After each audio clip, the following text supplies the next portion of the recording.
Howdy folks, Corky Duke Farminator here. Come with me if you want to farm. This is Farming Simulator 22, Michigan Farms Map. Schafer's Ag Service, Part 114. This is an accurate replica of the farm I grew up on. And we must continue with all the trees we were chopping down. Wow, wow, wow, wow, wow, wow. Okay, here we go.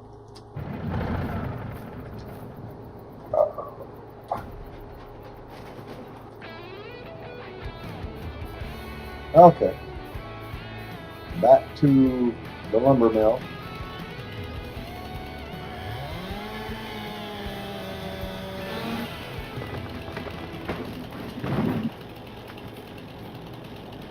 What was it, 171 liters of milk, I think? I got in the nightly milking, 76, okay.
Hey Austin, how you doing? Thanks for joining the stream.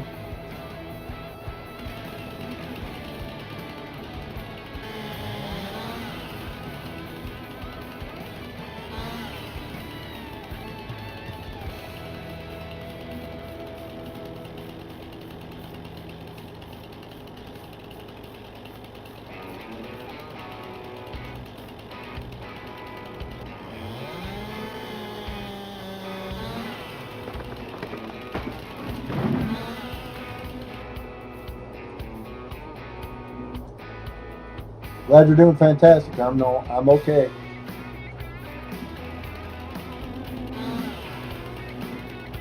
Trying to get all these trees cut down.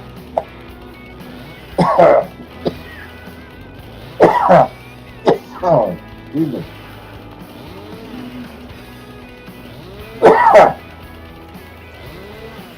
Like Malachi's getting woke up for his second day of school.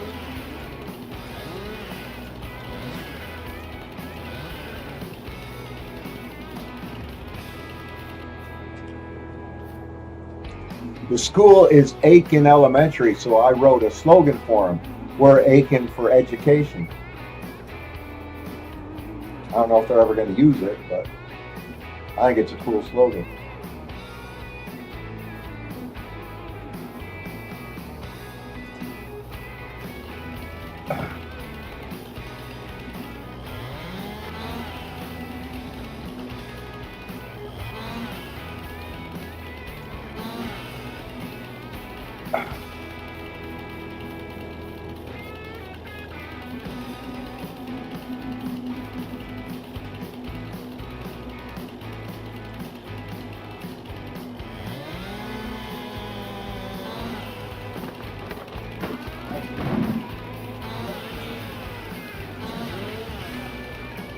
Yeah, I'll be right back. I'm definitely getting up.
Yeah, he's up.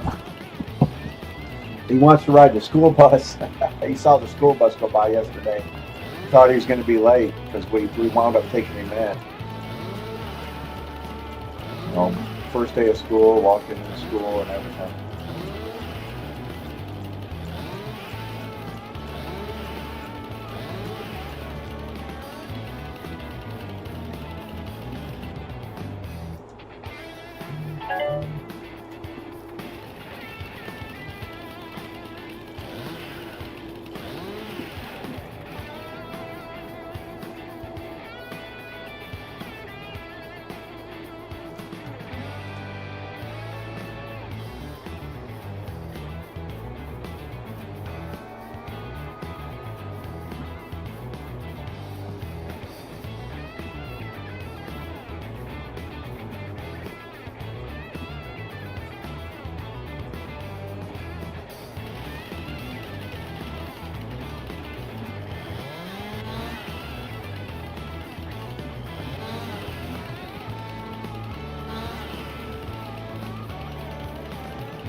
stick back in my fart now.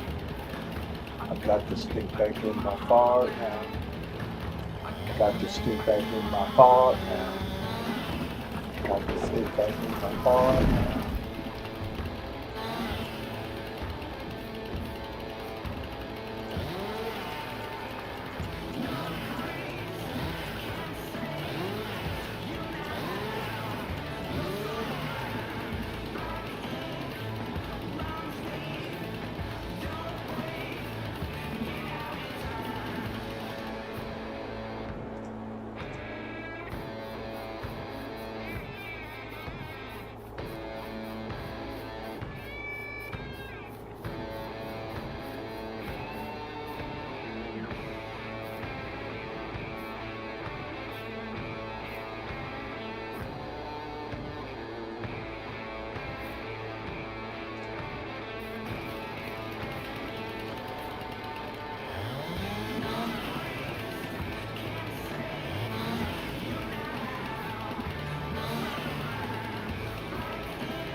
Almost forgot, I do got some farming going on. Let's look into that. At that one field, field 6, I think is what it is. Got to finish fertilizing it, and then got to plant grass in it.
There we go.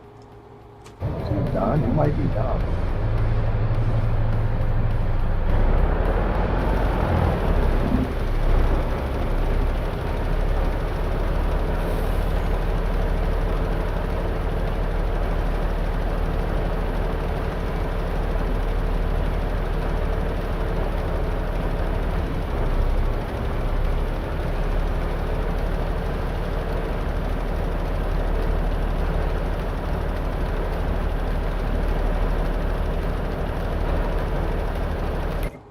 one big field.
All right. Excuse me.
All right.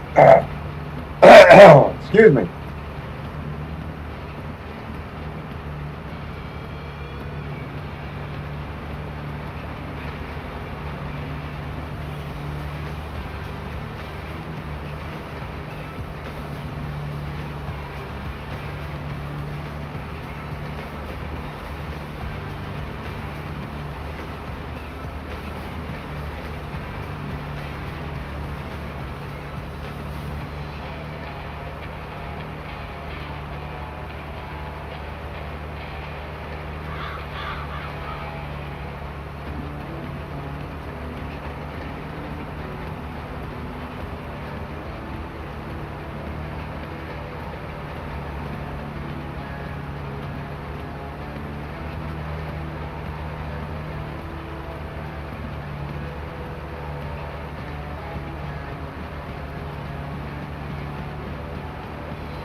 Oh crap! What the hell?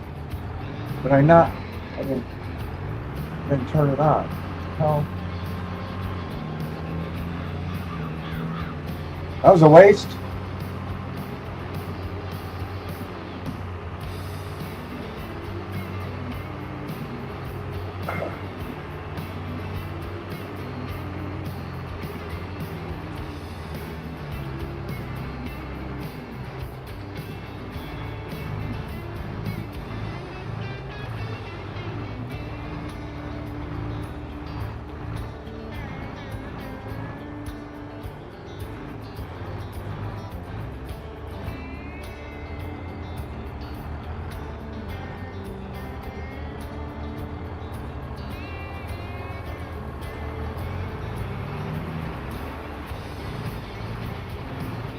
There we go.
And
in that part of the day, it's getting dark.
All right.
Ah.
Pretty decent load.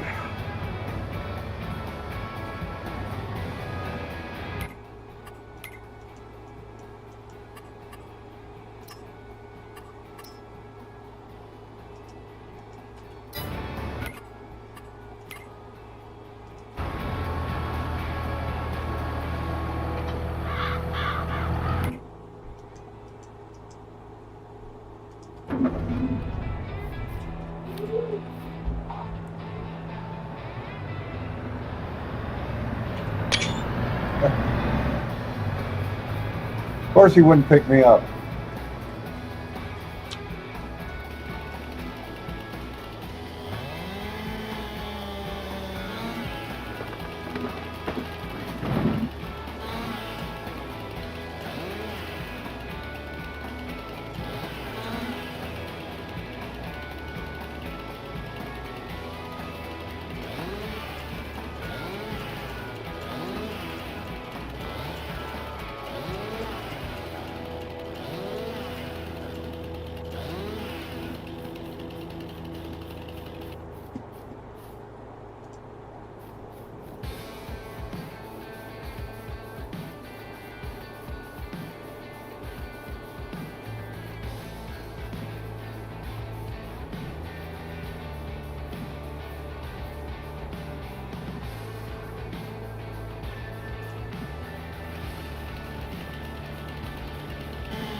Gotta trim it up first.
I'll grab some more coffee. Be right back.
Okay, he's off to school for his second day.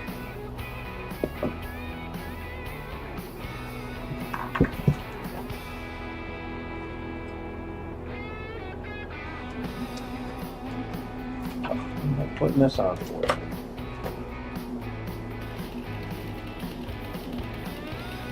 Oh.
Oh, I got to get rid of this sneeze. I'll be right back.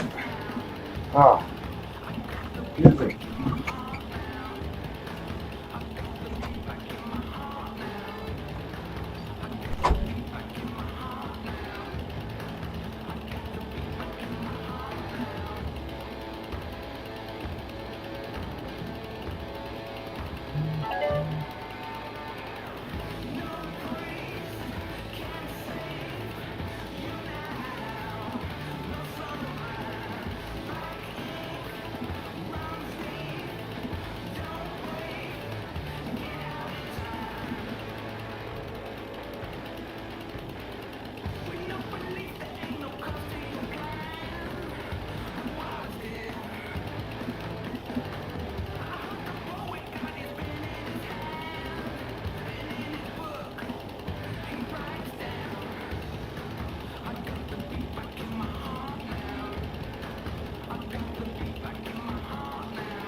left a little branch on there.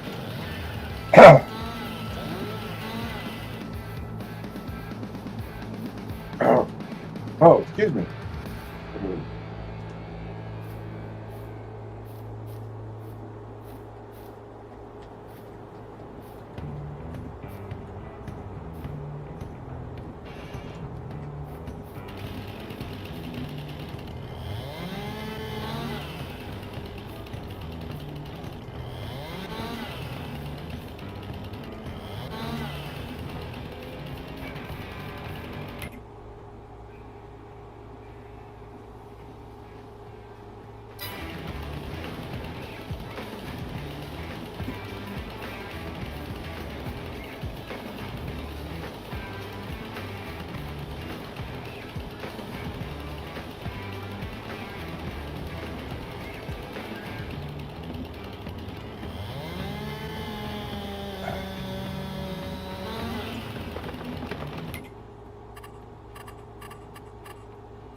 $1,115 total trees cut down.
This might be good for another load.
For the first time, I think really in American history, we have the phenomenon of perhaps the president selling American foreign policy.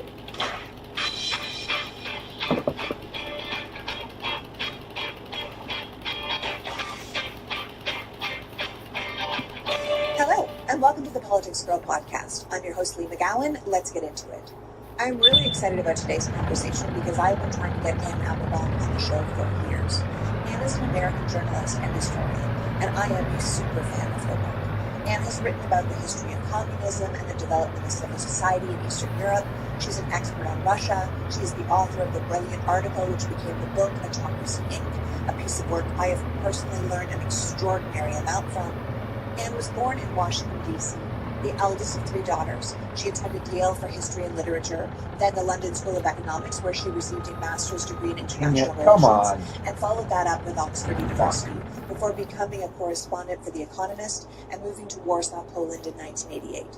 Anne actually drove from Warsaw to Berlin in November 1989 to report on the collapse of the Berlin Wall. Anne has been the deputy editor of The Spectator, the political editor of the Evening Standard, and was on the editorial board of The Washington Post. Anne is a Pulitzer Prize-winning author, was included on the 2020 list of the top 50 thinkers for the COVID-19 era, is on the board of the National Endowment for Democracy and the Renewed Democracy Initiative. She's a member of the International Board of Directors of the Institute of War and Peace Reporting and one of the 200 U.S. citizens sanctioned by Russia for the promotion of what they called Russia-phobic campaigns. So without further ado, please welcome Pulitzer Prize-winning author, historian, and staff writer for The Atlantic, Anne Applebaum. Welcome, Anne. Thanks for having me. Oh, thank you so much for coming. I'm such a big fan of your work and your brain, and this is a real treat for me. You wrote a brilliant piece for The Atlantic a couple years ago that I did an entire piece on called The Bad Guys Are Winning: How a New Brand of Autocrats Are Outsmarting the West. And you explained in that piece that modern autocracies are not run simply by one bad guy at the top, but by a network of bad guys who use things like security services and propagandists and various kleptocratic financial structures, with kleptocracy, of course, being where corrupt leaders use political power to exploit their country's natural resources or steal its wealth for personal gain. And the members of these new autocratic nations are connected not only within their own countries, but among other autocratic nations. So these corrupt state-controlled groups do business with other corrupt state-controlled groups. The police force in one nation, like say Russia, can arm and train a police force in another country, which is what happened in Belarus and Hungary under Orban. That these propagandists share resources like troll farms and then promote multiple dictators' propaganda simultaneously. We know that Russia does that with us, and as you point out, these propagandists also share themes like the weakness of democracy or the danger of liberal values, which are then repeated constantly throughout the media, which often these people also control. So as we watch Donald Trump, his co-conspirators, his enablers taking over America at what seemingly mock speed, where do you think we sit in August 2026 when it comes to this new brand of dictator? So that was a brilliant resume of a long book, so thank you very much. Now Hey. I guess nobody can read it. The The one thing I would add that's important, especially for people who remember the Cold War, is to understand that this group of dictators who I was writing about, Russia, North Korea, Iran, China, are not linked together by any ideology. So they're not really bothered about whether Iran's a theocracy or China is a communist country. What links them is this set of common interests, their common interest in stealing money and hiding it and exporting it and storing it around the world, their common interest in fighting us, essentially, and fighting the civilization of liberal democracy, which they see as having ideas and language that are dangerous to them, like accountability and transparency and the rule of law. And they've created different ways in which they can work together. It's not like a single alliance. It's not like the Cold War where they had one treaty and they all did the same thing or talked the same way all the time, but they do cooperate in different ways. You can see it, for example, in Russia's war in Ukraine, where the North Koreans have just sent troops to help the Russians, and the Chinese are supplying them with components. And the Russians then, in turn, supply drones to Iran, which Iran, at the beginning of the war, Iran supplied drones to Russia. So they work together. The thing that's most dramatic for Americans, and the thing that has changed the most since I wrote this book and was published a couple of years ago, is that the United States, which used to be the leader of the democratic world, in other words, the leader of the liberal democracies who were opposed to those kinds of political systems, now plays a kind of neutral, ambiguous role at best. You know, you can hear in Trump's own language that he actually sympathizes quite a bit with the autocrats, and he admires Xi Jinping because he doesn't have to worry about checks and balances or a free press or courts. And he instinctively prefers Putin to the European democracies because he understands his way of being in the world. And of course, he uses the same kind of language about the degeneracy of liberal values and the need for a new language of power. And of course, he's also bringing together, in a way that we've never seen before in American history, business interests and political interests, so that it's unclear now, in some cases, whether U.S. foreign policy is being carried out on behalf of Americans or an American prosperity and, American influence, or whether it's being carried out on behalf of companies who are close to Donald Trump, or friends of Donald Trump, or political allies of Donald Trump. So the world that I described in that book a couple of years ago hasn't changed. I mean, it's still there. I mean, one or two members have dropped out or altered their policies, But the really profound change is that the United States is no longer directly opposed to it. And I know that maybe that's a kind of meta way of talking about Trump, but it's the thing that makes me the most worried about him. In other words, I see him looking for allies not among liberal European democracies, not among America's traditional friends, the British, the French, the Germans, the Canadians, and instead I see him, creating obstacles to all of those relationships, and instead building relationships with Middle Eastern monarchies, with Putin. He would like, I think, to have a relationship with China and others. And so that's the thing that is most new since I first wrote the article you described. Right. This is the thing I think that's most interesting to people, that these new autocrats, as you're saying, these links they share, the impunity they all seem to enjoy from the law, the world they're creating. It's not based, as you're saying, on some specific ideology like fascism or communism. They're not really interested in sort of the creed or country. They're sort of, these modern autocrats are above personal power above all, that their countries and the people definitely are secondary if considered at all. You wrote that this particular brand of autocrat is based around money, their own money, retaining power at all costs. I think we can see this incredibly clearly with Trump, who I think is really mirroring Putin. And I know that Trump was often saying, when I see the North Koreans, those people jump up when they see their leader, I want that happening for me, right? Trump is really solidifying this kind of power, and it's being allowed by the Republican Party. We had a lot more checks and balances here that should have stopped this kind of a leader, but the Republican Party itself seems to have made the calculation that autocracy will serve them better than democracy, that democracy itself has become an obstacle to their continued power. So they have decided to support and rubber stamp this rise of an alternative because they believe, and I would say Putin's inner circle believes, that they will personally benefit from that kind of loyalty to their relationship to Trump if the takeover is complete. And looking around today's America, it really feels like that might be a fair assessment. What disturbs me the most is as you say, the Republican Party and the cabinet and others' refusal to check these really profound conflicts of interest. And so just to give there are many, many examples. The Trump family owns a company called World Liberty Financial, which is a cryptocurrency company. And all kinds of people have invested in this company, and you can invest in it anonymously because one of the attributes of cryptocurrency is that it's anonymous. And so people have spent lots of money buying into the company. And of course, Trump will know who those are, and the rest of us might not know. And we do know of a specific example of one of the Emirati royal family who invested quite a lot of money into World Liberty Financial. And in exchange, it's possible that the United States has allowed some high-tech chips to be sold to the United Arab Emirates. So this is an example of a foreign leader who is in essence buying American policy. And again, it's a little more complicated than that. You would have to go through a legal process in order to determine that that's what happened and so on. But it's certainly the appearance of a conflict of interest that in the past we would never have had, because it was unimaginable before Trump's second term that an American president would have a company like that, and that he wouldn't be somehow blocked by his party or by the press or by his colleagues from creating one. And so now we have this in multiple ways. The Trump family companies, Trump's sons' companies are doing business in the Middle East, in Europe, in Asia, and in all of those cases, caught this just in time. The people they're doing business with are doing it because, they just feel so great about investing in Don Jr.'s company, or are they doing it in order to buy a favor from the United States? And so for the first time, I think really in American history, certainly in modern history, and there aren't earlier precedents that are the same, we have the phenomenon of perhaps the president selling American foreign policy. There are domestic versions of this too, but somehow the foreign policy is harder for people to understand and track. Most Americans are following American chip sales and how those work.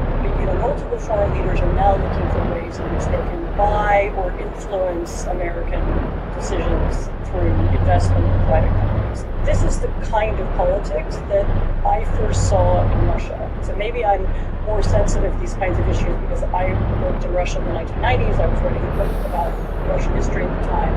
I spent a lot of time in Moscow in that period, and I saw this system developing there.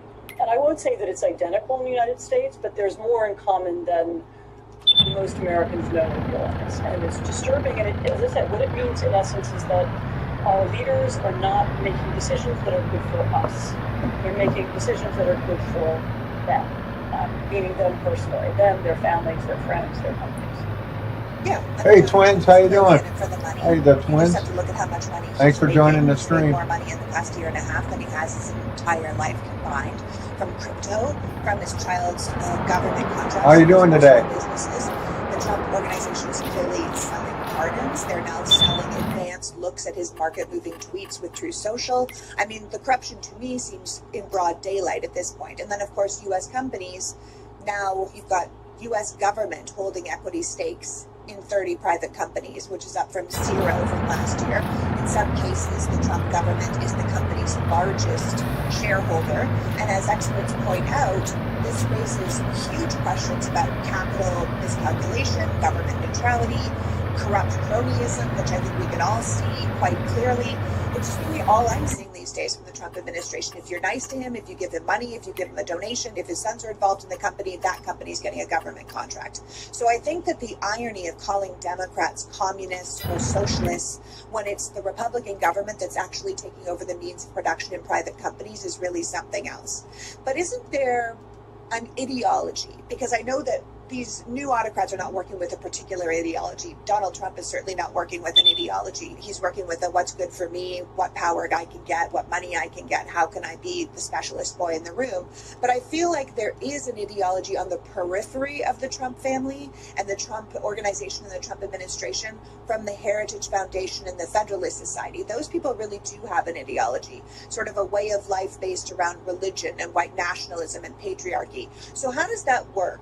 How does the Trump's sort of amoral greed work in conjunction with those other very high-minded priorities? As we head into back-to-school season, it's the perfect time for a fresh routine or reset to something that makes you feel your best. So if upgrading your hair and skincare has been on your mind, this might be the sign to start. I have the Eye Restore Illumina face mask because I'm concerned about my face aging. And my husband Sean has the Eye Restore Elite Advanced Laser Hair Growth System because he is concerned about his hairline and hair fullness. We do them together in bed at night like high-tech nerds. His Eye Restore on his head and mine on my face. Eye Restore has been leading the way in red light therapy for over 2 decades. They have helped shape the category with clinically backed devices trusted by over 500,000 customers worldwide. The Illumina face mask that I have is lightweight, cordless, and packed with 2 times more LEDs than other top masks. It targets fine lines, breakouts, dullness, triple wavelength therapy. You just have to do it 10 minutes a few times a week for brighter, smoother, healthier looking skin. The Eye Restore Elite uses 300 lasers and 200 LEDs to help regrow thicker, healthier hair in as little as 3 months. It's effortless. You literally just wear it while you're working or reading or watching TV. And the best part is you can bundle both products together to make the perfect upgrade to your routine. Eye Restore is so confident in their technology that they offer a 12-month money-back guarantee. So if you don't see healthier looking skin or fuller looking hair, you will get a full refund. No awkward questions, just results or your money back. Eye Restore is offering some huge discounts in their red light therapy devices right now. You can save on customer favorites like the Eye Restore Elite Helmet and the Illumina Face Mask by heading to iRestore.com and using the code PoliticsGirl. That's PoliticsGirl at iRestore.com. And if they ask, please support the show and tell them we sent you. Give your hair and skin the upgrade they deserve so you can feel confident and refreshed going into the future. So, we went to Italy this summer and my son asked if his carry-on could be our Noble suitcase, because he likes the iPhone holder on the handle and the cup holder on the back. He likes being able to plug his tech directly into the bag, and he just thought it would be better for the trip. But then, I kept switching my rolling carry-on with his at train stations and airports, because as much as I love my regular luggage, the Noble one just rolls so much better. It was infinitely easier. There is a reason Noble is rated the #1 luggage on Trustpilot. While most luggage is simply a box on wheels, nothing about it makes travel actually easier. Noble has done it completely differently. First, the entire suitcase has no zipper. It locks shut with a latch system that cannot be pried open. It has 360-degree wheels, which I can attest makes it effortless to pull, so it glides right next to you instead of dragging behind you like an anchor. There is a laptop pocket in the front that makes it easier to go through TSA. Locke loved that for his iPad.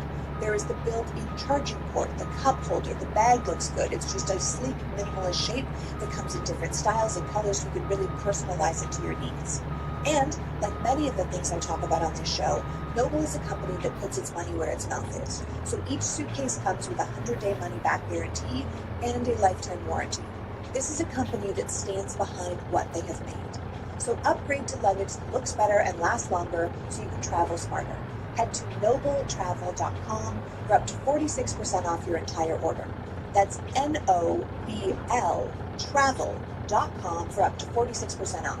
And after you purchase, they're going to ask you where you heard about them. Please support the show. Tell them we sent you. How does the Trump's sort of amoral greed work in conjunction with those other very high-minded priorities? This is funny. You've just put your finger on an article that I'm writing that will come out in a month or two. This is exactly the subject I'm working on. So yes, you're right. The way to think of it is like this, and this might sound a little strange. A lot of revolutions start with one big idea, but will often inspire other revolutions. In other words, like the Bolshevik Revolution in 1918 in Russia. Okay, so that was, we all know it was a Marxist revolution, and it was about creating a dictatorship of the proletariat and so on. But all kinds of other people attach themselves onto it. So free people, advocates of free love, and actually there was a constructivist art, and all kinds of other people sort of glommed onto it, and grifters who were trying to rip off aristocrats. All people supported it for all kinds of reasons. And what we're living through, I think, in the United States now is a revolution that's a little bit like that.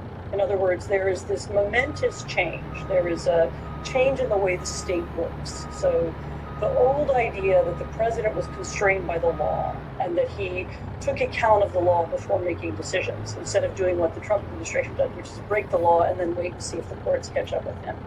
And the old idea that Congress could restrain the president and that Congress made decisions about funding and the president went along with those, that's broken down. So you now have a president who's acting, as we've said, solely in his own interest. And so now there are all kinds of people seeking to attach themselves to this change. And some of them, as you say, are white nationalists. Some of them are people who believe America should be a white country, that people of other races should be restricted or repressed or thrown out altogether.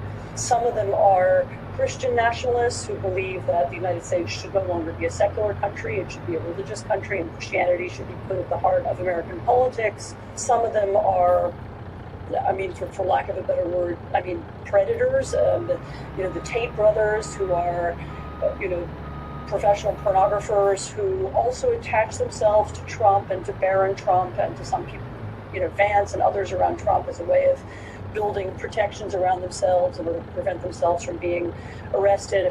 They've just been actually finally indicted, but you can see lots of people seeing that there's a break in the system, that rule of law isn't working, and they're all joining in to try and enact their version of whatever they think the revolution should be.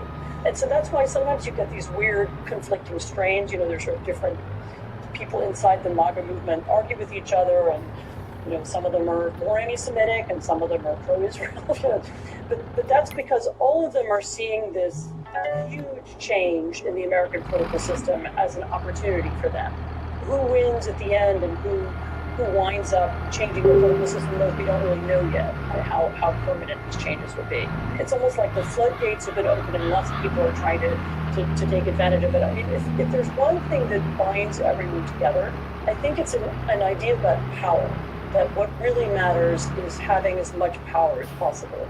And that old ideas about power sharing or about creating a world of mutual advantage where the United States was the center of a big network of like-minded countries, and we created a free trade zone, or free-ish trade zone with Europe and with Latin America, with others, with Asia and with others. This is gone, and instead what we need is, an idea that we dominate, we control, we get to decide, we impose our views on everybody else. And that might work for some period of time while everybody else gets used to that and catches up, but I'm afraid that the backlash against this kind of United States is going to be pretty profound.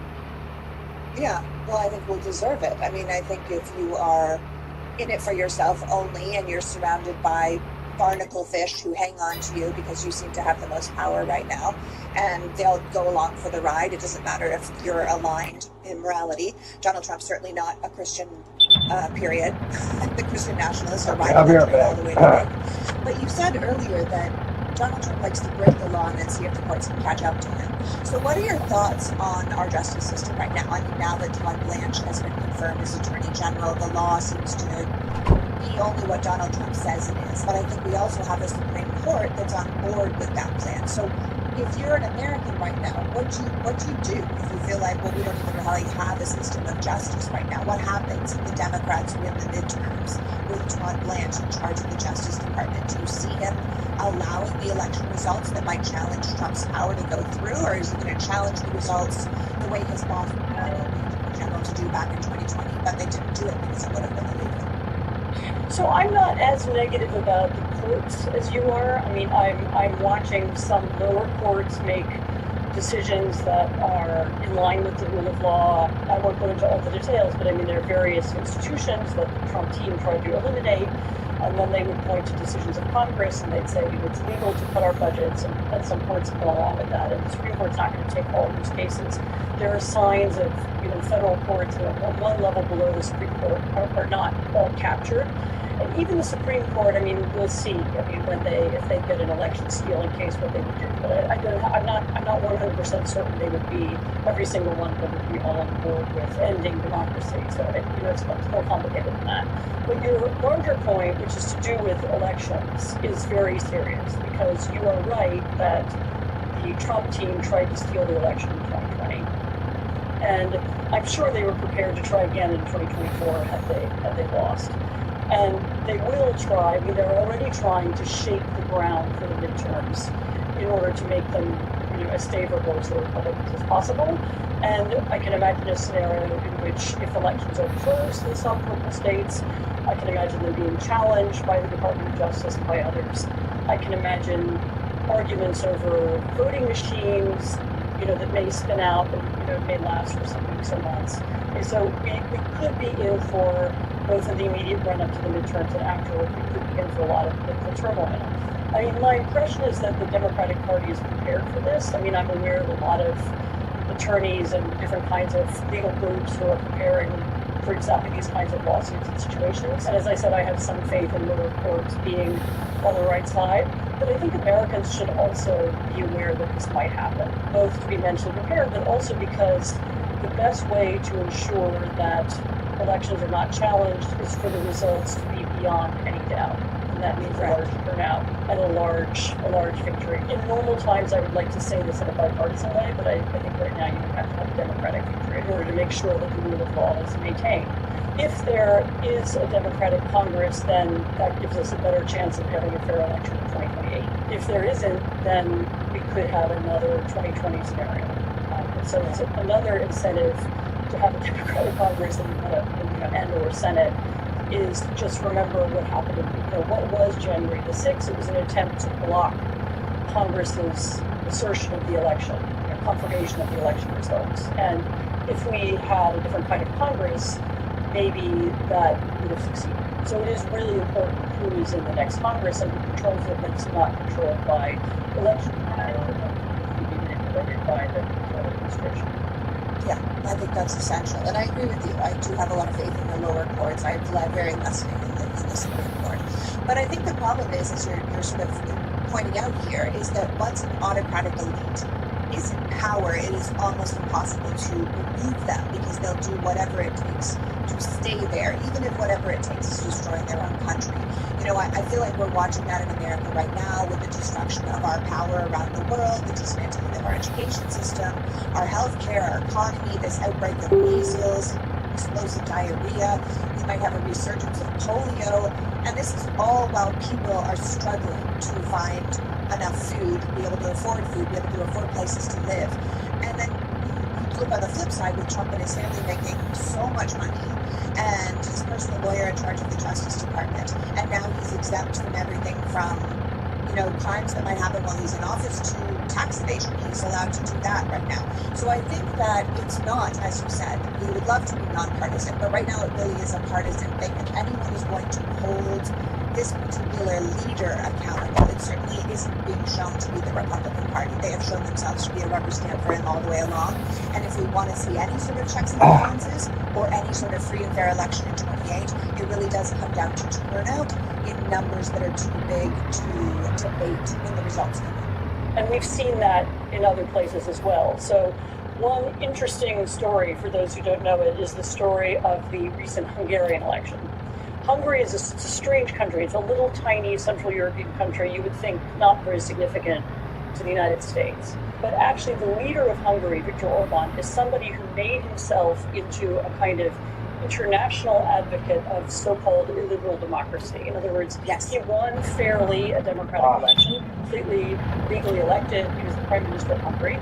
But upon becoming leader, actually for the second time, he decided to dismantle the state institutions. And so he slowly used his political power to take over the media, to take over regulatory institutions, the judicial system. He enriched a group of companies that one was run by his son-in-law, but there were others who were friends of his, through state procurement, through giving contracts to these particular companies, making them very wealthy. They then did favors for him. They bought up newspapers, for example. And in doing so, he made his country, which had been sort of traditionally the leader in Central Europe. I'm actually speaking here from Poland right now, and Hungary was always the kind of slightly richer than everybody else. It was a little bit better organized. And he actually made Hungary into, depending on how you count, the poorest or the second poorest country in the European Union, through this process of impoverishing the system, persuading people to leave, taking money away from education and healthcare. He also captured the universities, but he was also someone who sold his ideas abroad. He had great influence in the United States, particularly at the Heritage Foundation. Project 2025 was in some ways very much inspired by what he'd done in Hungary, and he became a kind of model, so much so that when he had an election a few months ago, J.D. Vance went to Budapest and made a big speech at a big public event on his behalf, demonstrating that the United States supported him. Tucker Carlson's dad is a huge lobbyist for Hungary in the United States. Like, they're all so connected with the super right wing and Hungary. But as you're saying, he lost. And he lost because of turnout. This episode of the Politics Girl podcast is brought to you by Alloy Health. There's something I've just discovered. The skin changes that start in your early 40s aren't just aging, they're hormonal, specifically estrogen loss. Estrogen naturally helps maintain collagen, it supports elasticity, and keeps your skin hydrated.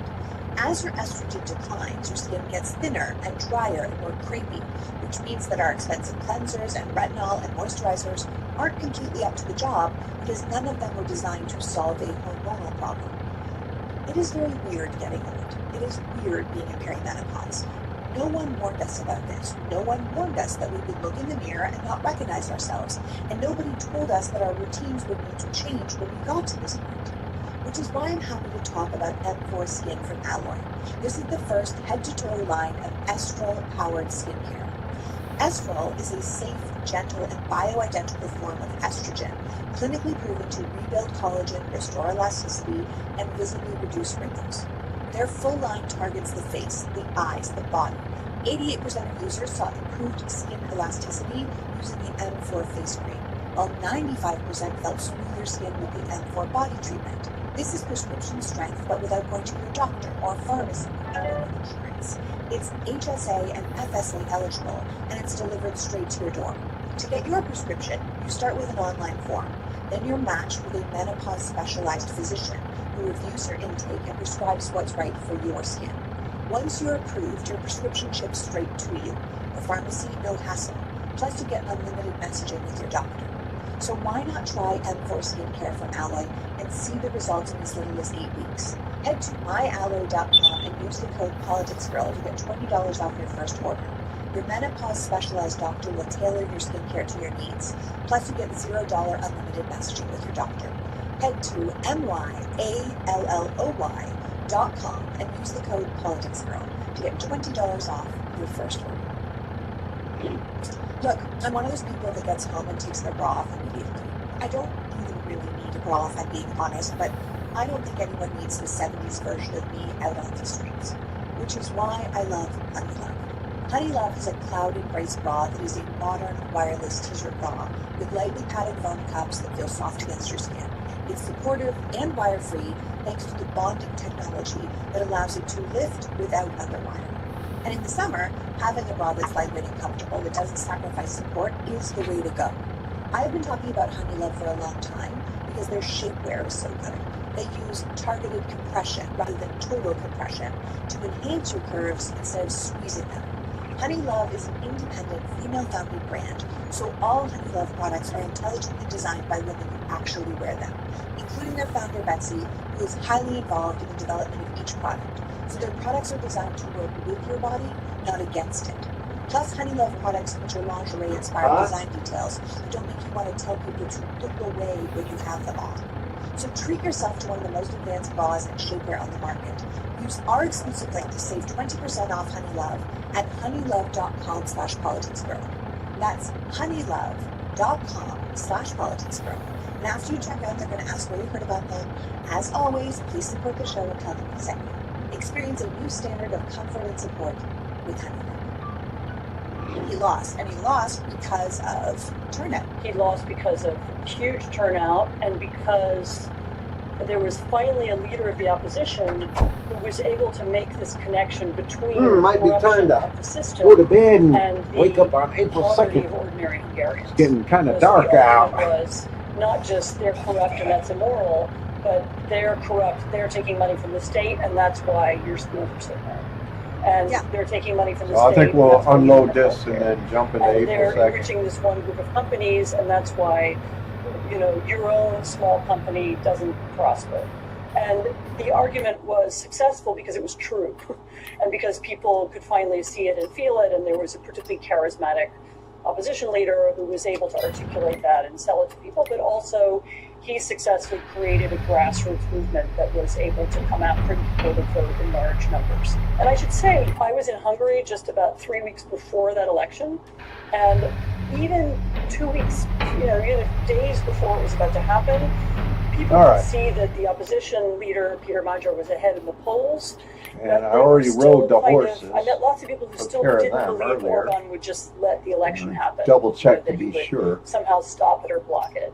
When they won, there was a kind of overwhelming all-night street party. And people couldn't believe that they'd I gotta pick succeeded up in the doing wool. it. But it was finally this connecting of the dots. It's not just that, again, that Orban is corrupt and that's bad, but Orban is corrupt and it's hurting you. And that was really the important message that won. Yeah, and I think Orban, and we should remind people, I believe Orban was in power in Hungary for about 16 years. 16 years. And he did that over a period of time where he changed the country through the courts, through the media, through the constitution itself. Donald Trump has tried to bang this through in about a year and a half, and people are already feeling the pain that he is causing them through healthcare, to the economy, to inflation, to everything. So it is possible that the speed at which the Heritage Foundation, the Federalist Society, and Donald Trump org itself has moved might actually help us here, that we are already feeling the pain that the Hungarians are feeling, and we can tie the two things together if we do a proper job of messaging, and we don't get lost in communism, socialism, boogeyman behavior that they like to push on their opposition. This is what made Orban successful for so long. So he created an entirely fictitious narrative about immigrants who were coming to invade Hungary and take away Hungarian culture. And, just to be clear, there are almost no immigrants in Hungary. It was a kind of mystic campaign about Hungarian ethnic identity, and we need to rescue it from terrible migration policies. And it really took a long time for people to finally be able to see through it. Maybe, as you say, the fact that they've tried to do this at such warp speed, much faster than anything Orban ever did, will create a backlash. But people can be mystified by these fairy tales. And Orban was very good at telling them, and some of the people around Trump are good at them too. Yeah, absolutely. They're very good at them. Carolyn Levitt is a genius at doing it. She's angry all the time. I think Stephen Miller has a real vision. I hate the vision, but I think he's got one. I think J.D. Vance is a terrible communicator, so that's not really an issue for me. But Donald Trump himself is an absolute genius when it comes to hitting the zeitgeist, being able to understand people. He seems to be untouchable. It doesn't matter what people try and throw at him. He doesn't seem to wouldn't be affected by it. And he recently did that interview with Punchbowl News where he said people aren't mad at me, they're mad at the Republicans. Like he can even disassociate himself from his own party right now. Now listen, before you go, I'd love to know what your take is on Iran, because I think this is something else that the people of America are clearly upset about. We're clearly losing this war despite what we're being told by right-wing media. We're definitely worse off than when we started. I think that the fear of the U.S. military around the world has actually abated a bit because we're not looking like the winners that we've told everyone we are.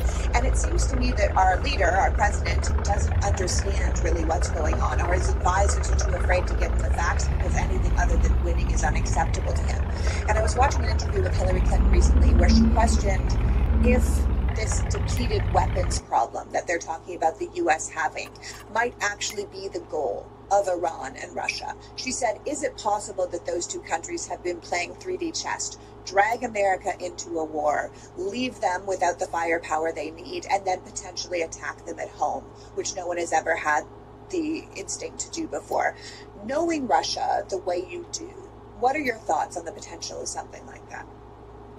So I am certain that the Russians have been working with the Iranians. I am certain that they've been giving the Iranians weapons and advice and helping them with PR, because these are countries that have been allies for a long time. I remember that at the beginning of Russia's invasion of Ukraine, the Iranians sent drones to Russia as well. So there's a tight relationship between them. They have sort of similar technology. The Iranians are learning how to use drones from the way the Russian-Ukrainian war has transformed them and so on. And so I think it's very, very likely that wearing down the United States or depriving the United States of its firepower was part of the game. I'm sure the Chinese are also delighted by this prospect, and that could also explain China's support for Iran. The way these states work, I don't know that there's a grand conspiracy and therefore they're planning to attack the United States, but it is possible that they're planning to wear down the firepower and the talent of the United States in order to achieve things that they want, whether it's China's control of Taiwan or whether it's Russia's control of Ukraine or its influence in other parts of Europe, I don't know. But they're certainly trying to eliminate the United States as a power. I mean, I would say two other things about the war in Iran. One is, it looks to me right now like we're at the point where the future of the Strait of Hormuz is being negotiated without the United States. I mean, it's kind of Iran and its neighbors are now talking about how to make it work. And it also looks to me like the neighbors are beginning to concede that Iran is going to have some control over it, which, if that were the upshot of this war, would be transformational, and it would be a disaster. I mean, if they didn't have control of it before and now they would, I mean, that would be a big achievement. The second thing I would say is that I have a lot of difficulty judging what is the real American position in Iran, because I don't believe what the administration says. When Trump says one thing one day, he's going to unleash hell one day, and then actually the Iranians are pretty nice guys the next day. And he offers these conflicting messages, and I understand that that's part of the game, he wants to confuse people and so on. But the upshot of it is that I still believe, and that means that I don't know what is our real position there, and I don't know what is the real state of our weaponry. And the Pentagon has eliminated the Pentagon press corps, and there are journalists embedded with the U.S. military, like there have been in recent wars. And so I feel this constraint doing analysis by the fact that I just, I don't trust them. I don't believe them. I think the rest of the world feels that way as well. So anybody who negotiates right now with the United States is in a strange position. That you're negotiating with somebody who has no credibility.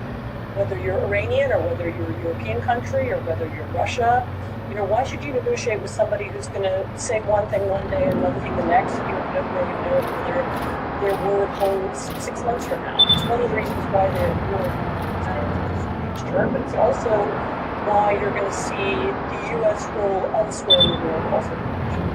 Yeah, 100%, because we've changed what people think of us. I mean, the president can change his whims from day to day, but it's still America can change its policy every 4 years, depending on who's in office. And I think that there's a lot of countries right now that are like, we can't take this risk. We can't make deals with America because who knows what they're going to be doing. I heard somebody say once, like, we can't make our foreign policy based on what Wisconsin voters choose every 4 years. The French president said that. Yeah. I think the French did say that. I want to thank you so much for joining us today, and please tell people how they can follow you and your incredible work moving forward. Thanks. Well, you can read me in The Atlantic. You can follow me on basically all forms of social media. You can read my books. One of them is called Autocracy Inc. It was very directly related to what we were talking about. I talk a lot. You can listen to me talking on various people's podcasts, including up to the house again in the future. We're going to jump into April 2nd. Yeah, I hope so too. That would be really great. Thank you so much for coming today. Thank you. So that was Ann Applebaum reminding us that we need an overwhelming Democratic victory in November if we are going to hold this growing authoritarian movement in America at the gates. There are plenty of groups that see this change in the American political system as something they can work with.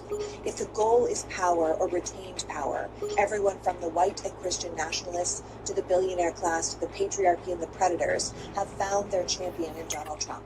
Everything is for sale. No institution is sacred.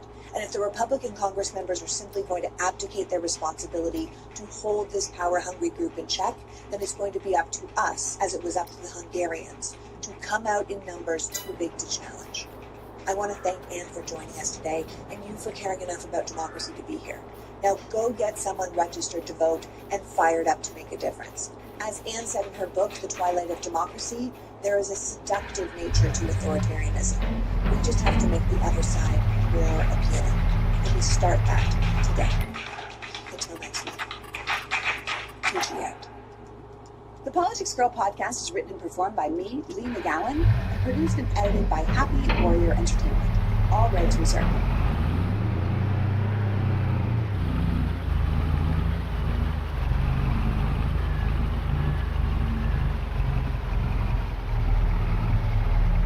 But I wish you were in a polling place, because look at election days are Jacob Soboroff talking to people waiting in line at polling places, and I'm missing it. I told Ali Velshi I'm starting to get a rash on my neck from wearing this jacket and tie and suit, and I just want to be in my black tee. Break out. Bill, there's plenty more election nights to come, so that's the good news for everybody watching. We love election nights. We're going to dig into all of it with a group of very smart people. I will see you tomorrow. Okay, see you tomorrow. Have a good one. All right. Okay, everyone, it is primary night in 6 states across the country, and polls are now officially closed in Wisconsin and Minnesota, where some of tonight's marquee races are happening. We've got Ali Velshi, of course, standing by at the big board, wearing his special vest, as we've all come to love. And he's going to bring us the latest results as they come in as well. We'll keep you very updated on those as we get any results. Enough milk there. I've also got some of my favorite people to talk politics with here at the table. This is quite a group. They've probably been through, I don't know, approximately 100 elections or more as a collective group. They know a lot of things. They've been watching all of this very closely. That's a tongue twister there. And there are a ton of interesting races and dynamics to keep an eye on tonight, including some that will test and maybe even confirm, some of the big political trends that we have seen play out this year to date. So here are just a few, and there are a lot of things to watch tonight, but here are a few of the things that I'm watching tonight. First, there is the power of Donald Trump's endorsement inside his own party. His record of success within his party has been mixed at best this year. He has won some of the races, the primary races. His candidates have won where he has endorsed, and more recently, he has lost some of the primary races where he has endorsed. Just 5 days ago, we watched Trump-backed Congressman Andy Ogles lose his primary in Tennessee. Yes. 2 days before that, Trump suffered an even more embarrassing loss in Michigan when his chosen candidate lost to an opponent who had already dropped out of the race. And no matter what he says about the midterms, and he says a lot of things, he cares about the perception of his own power here. And that's an interesting thing to watch. Now, in South Carolina, Trump threw his weight behind Darlene Graham, the sister of the late Senator Lindsey Graham. But Trump's endorsement didn't exactly clear the field there, not at all. A recent Emerson College poll even found that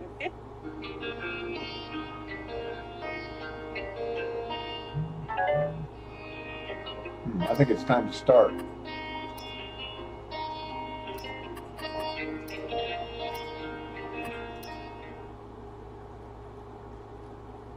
It's time to start making that Miracle Whip. Hey Nashville, there's something new waiting for you at downtown Nashville Nissan. With new ownership comes a new energy. A team focused on service, respect, and making every visit easy and enjoyable. From a better selection of vehicles to a smoother, more transparent process, everything is designed with you in mind. It's a fresh start and a better way to buy and service your vehicle. Come experience it for yourself. Downtown Nashville Nissan. New ownership, new experience. found that 53% of South Carolina Republican primary voters said Trump's endorsement has no impact on how they would vote. And remember, this is a very red state, one that has very much voted for Donald Trump in every time he has run for president. As of this hour, we can report that Darlene Graham will not win enough votes to clinch the nomination tonight. She wasn't expected to coming in tonight, to be fair, but she will advance to a runoff against Congressman Ralph Norman. But again, with the full backing of Donald Trump, Darlene Graham is barely cracking 30%. So the success of Trump-endorsed candidates is definitely something to keep an eye on tonight. There are others to watch there, too. Now, on the Democratic side tonight, it's also a test of whether or not voters will once again reject establishment-backed candidates in favor of insurgents, in favor of people who don't feel like traditional politicians, who don't feel like they come from Washington in some cases. In Wisconsin, State Assembly member and Democratic Socialist Francesca Hong may be poised to become the Democratic nominee for governor. And this is an interesting story because she has unexpectedly risen to the top of a field that included the state's current and former lieutenant governor, who were both forced to exit the race amid lagging poll numbers and campaign issues. Wisconsin's Democratic governor and much of the party's establishment have rallied around Milwaukee County Executive David Crowley, who, and this is another bizarre twist in this race, left the race last month and then re-entered the race just over a week later at the urging of some in the party establishment. Now, keep in mind, as we're watching this, people in Wisconsin have been casting early votes and voting by mail through the month of July, and many people did participate in that already. So whoever wins that race is likely to face off against Wisconsin Republican Congressman and election denier Tom Tiffany, who is seeking his party's nomination for governor. And what a guy, lots to be said. But for those of you just getting to know him, Tom Tiffany was one of 147 members of Congress to vote against certifying the 2020 election. But honestly, as we look at the results tonight and who's running, his election denialism looks kind of like child's play when you look across the border at neighboring Minnesota, where tonight, conspiracy theorist and failed pillow salesman Mike Lindell, yes, that guy, he's still kicking around, is running with Trump's endorsement to be his party's nominee for Minnesota governor. Now, if he wins tonight, he will likely have to face off against the state's very popular Senator Amy Klobuchar, who is seeking her party's nomination for governor. So the potential rise of election deniers is certainly also something we're going to be watching tonight. I'll also be keeping an eye on the Democratic primary for Senate in Minnesota, where we are watching yet another contest between the progressive and moderate wings of the Democratic Party. Minnesota Lieutenant Governor Peggy Flanagan is running with the support of progressive lawmakers like Sanders and Elizabeth Warren, as well as the state's outgoing Senator Tina Smith. And she, of course, is facing off against Congresswoman Angie Craig, who has the backing of Democratic leaders like Hakeem Jeffries, Nancy Pelosi, and Pete Buttigieg. So like I said, there is a whole lot to follow tonight, all of which could tell us a lot about what kind of candidates and what message is appealing to voters and what to expect this November.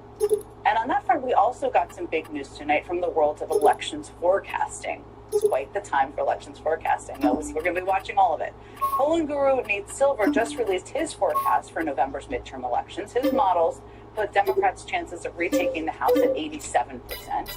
And even more notably, those same models put Democrats' chances of retaking the Senate at 57%.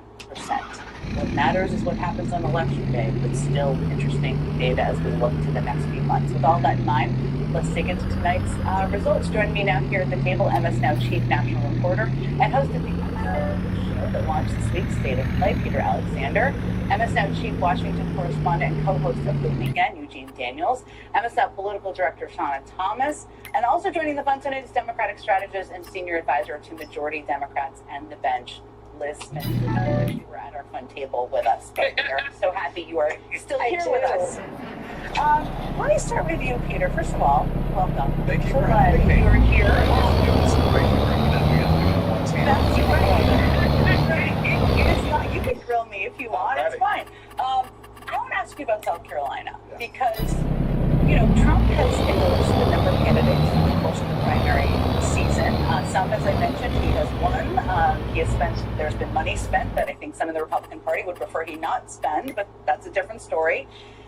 He decided to weigh in this race for Darlene Graham, presumably because of his relationship with Lindsey Graham. She cracked 30%, barely.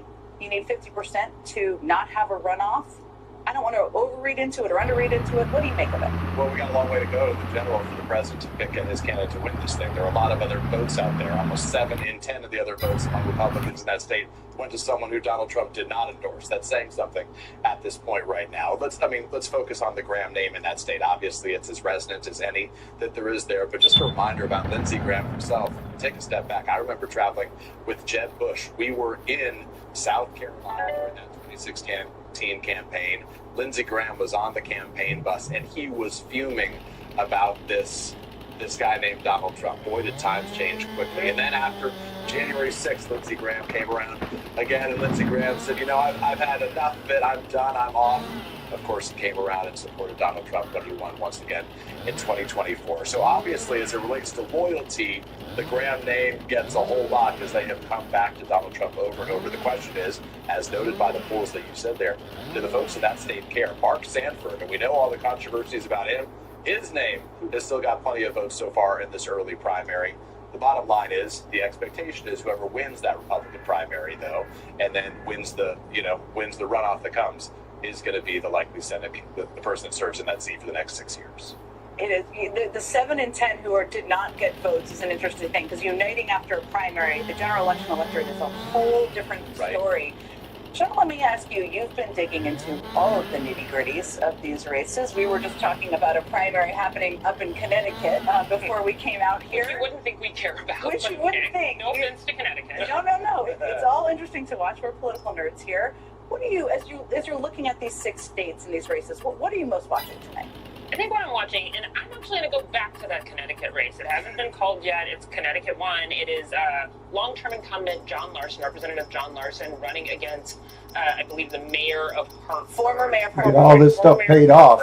I won't owe any money. Right now, it looks like the former mayor of Hartford is all my equipment is not leased anymore. It's But I owned. keep coming back. We keep I'm one step ahead of the game. About progressivism versus moderate Democrats and these internal primary fights. And I'm starting to wonder if really the story that we are seeing is about establishment and age to a certain extent versus the outsider candidates.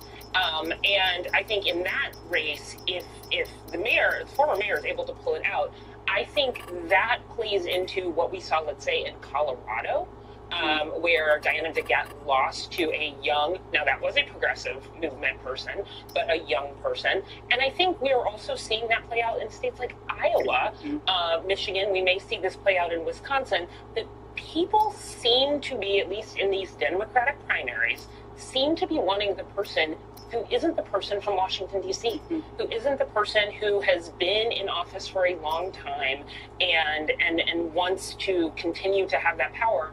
But a lot of the people out there think they have nothing to show for that power when it comes to their own lives. So I am wondering, will you see, a coalescing around someone like Francesca Hong, who is running for governor, or who's running for the Democratic, in the Democratic primary for governor, and see the Democratic Party try to coalesce around her if you were to pull it out, because there's an energy that is happening when it comes to not being the establishment. And in Iowa, as I mentioned, there is this situation where you have 2 interesting Democrats running for senator and for governor there. And they're not necessarily progressives. They seem to both be moderates. They seem to both be running the race they're supposed to be running in Iowa. But neither of them is necessarily totally aligned with the Democratic Party. Neither of them is running as though they are part of the establishment. They are running against the establishment. I think that's the thing we're going to see. And we're going to see, does that energy carry you to the general, which is when this all starts now. I bring Liz Smith into this conversation because Liz and I grew up in Democratic politics. We're still young, of course, but we grew up in Democratic politics together, and I think we both remember well when party leadership really selected the nominees. Now, you would never say it that way exactly, but they would. You can't know. Now we can't. We're free. They really did, because they would put money behind it. They would endorse And now it looks very much like party leaders are not picking the nominees. In fact, party leaders pushing nominees is a negative. It is a negative in many of these races. But I want to ask you about Wisconsin in that regard, because you brought up Francesca Hong. I think this is a really interesting primary race. I think most people would not have bet that she would be the nominee just a couple of months ago. I mean, there was the sitting lieutenant governor, the former lieutenant governor, both who were pretty popular in the state, relatively so among the Democratic Party. Both of them had to drop out of the race. The establishment had to kind of encourage Crowley to get back in the race. There's a lot happening here, I would say. But I want to ask you just what you think Democrats, party activists, party workers should take away from Francesca Hong kind of rising in this race. The general election is a whole other question, but I want to ask you about how we got here. Yeah. So let's put aside her tweets and past statements about Thanksgiving and defunding the police. She's actually shown herself to have some really good political instincts that allowed her to tap into what Wisconsin voters care about. And the issue that she tapped into very smartly was data centers. Wisconsin really is one of the ground zeros across the country for the data center debate. All across the state, communities are up in arms about what they see as an intrusion of data centers, on their water and air and quality of life and land. And this is not a partisan issue. It is an issue where 76% of people in Wisconsin feel like the deck is a little bit too stacked toward the data centers, including 67% of Republicans. And that tells me that she has found a message that, yes, worked really well in a Democratic primary, but could be really, really salient in a general election. And keep in mind, Jen, we talked about how we had a long history in Democratic politics, so I'm going to do just a short history of Wisconsin politics. In 2018, Scott Walker lost in the squeaker of an election. Mm-hmm. And the deciding thing was his decision to give out a massive set of tax breaks to a foreign corporation called Foxconn that came in, took billions of dollars, promised to create 13,000 jobs, and didn't deliver on it. The data center debate is very reminiscent of it. And it shows that, yes, even though Francesca Hong is on the far left of the Democratic Party, that she's tapped into an issue that could motivate Democrats, motivate independents, and get MAGA Republicans even on her side. And I think that's something that we sometimes don't think about in national politics. I'm in the wrong place. The tweets and all that, but there are some really important local dynamics there that she's been very astute in playing off of.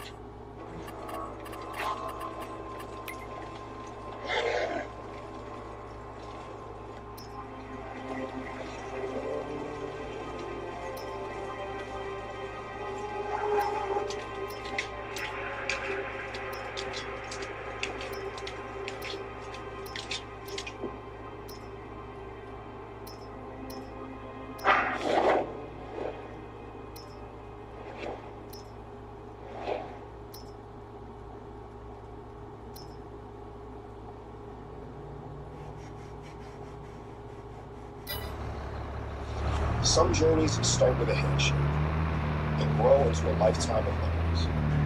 At Nissan of Cool Springs, we've been here through every chapter. Your first car, a growing family, and a season where every mile holds more meaning. Through the years, generations have walked through our doors. This isn't just a dealership, it's a part of your story. Nissan of Cool Springs, your hometown dealer now and for many years to come. And that's such an interesting, sometimes we don't talk enough about the issues that are local that really determine. Iowa cancer is a huge issue, and the rise of cancer has one of the highest rising rates in the country. Tom Tiffany, who is likely to be the person who is running against Francesca Hong if she wins this nomination, has even said, I think he said that he is against tax breaks. My point is, he said a little bit on data centers because they're so unpopular that there's like bipartisan opposition to them. Okay, Eugene, I want to bring you into this. Yeah. We jumped around a bit because I think there are a lot of things to pull from tonight. There always are. But what are you watching for? What do you think is most interesting? To me, it continues to be about fighting, right? Like, I think the thing, especially on the Democratic side and the Republican side, what we're seeing from voters, they're looking for people who are going to fight.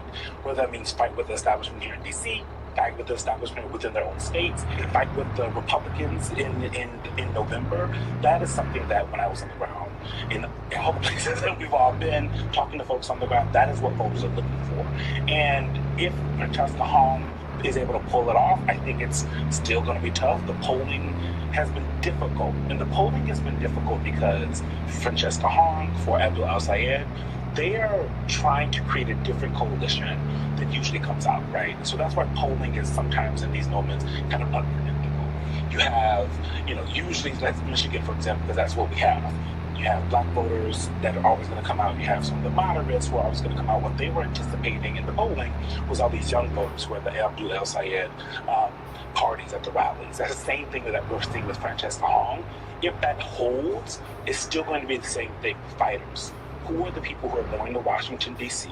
Who are the people who are going to be running my state who are going to fight? And I think, there's been this conversation about, oh no, the DSA, Democratic Socialists are taking over the Democratic Party. I don't think that's the case. I think you're seeing some people who are probably a little bit more moderate around the country also winning.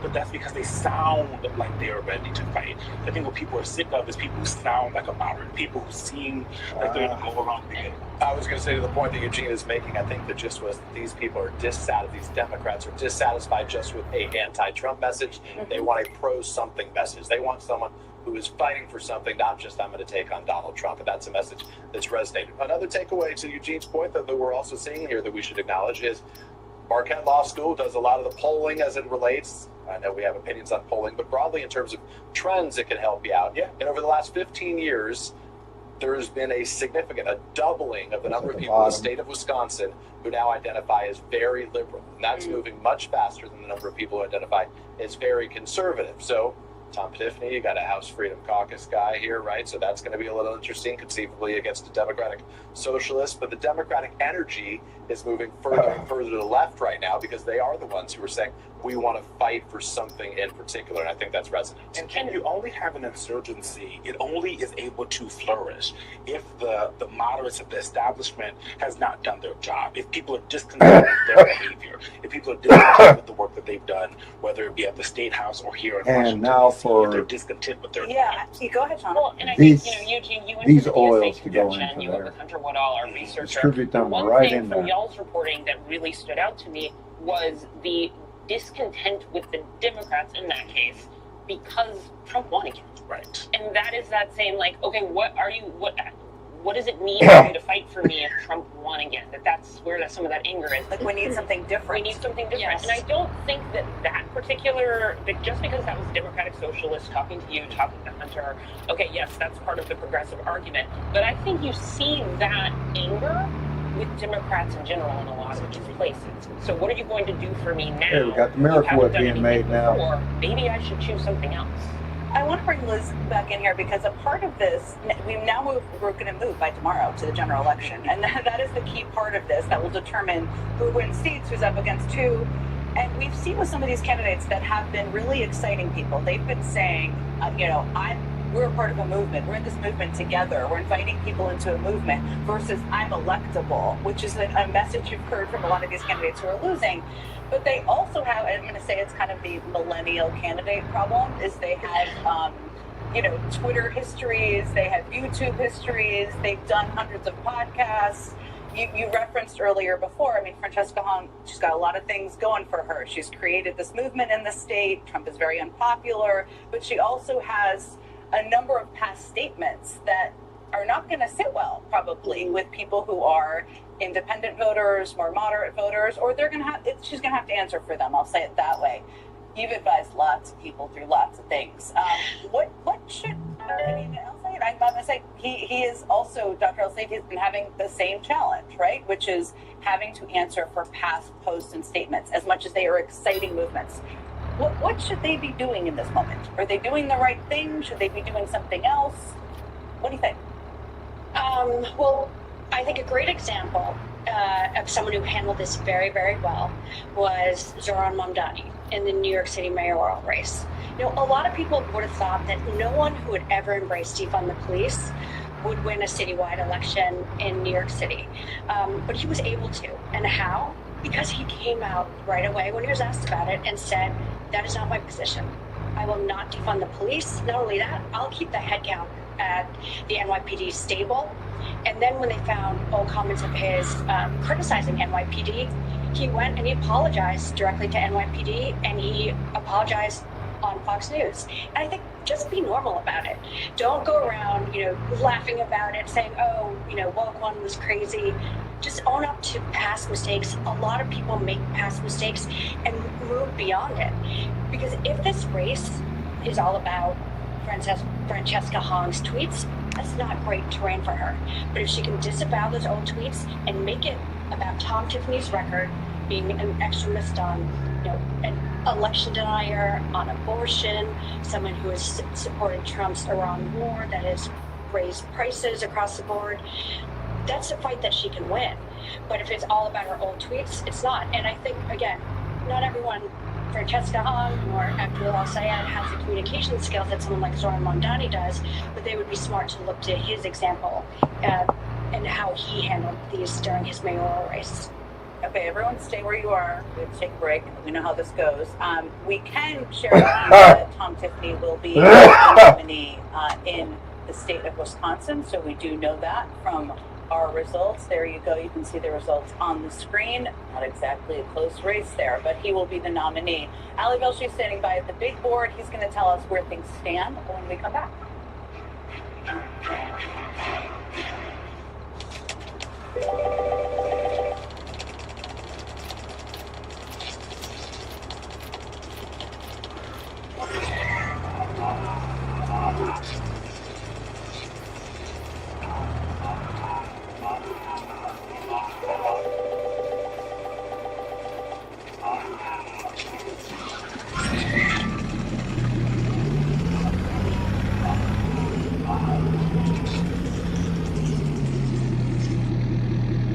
When we come back.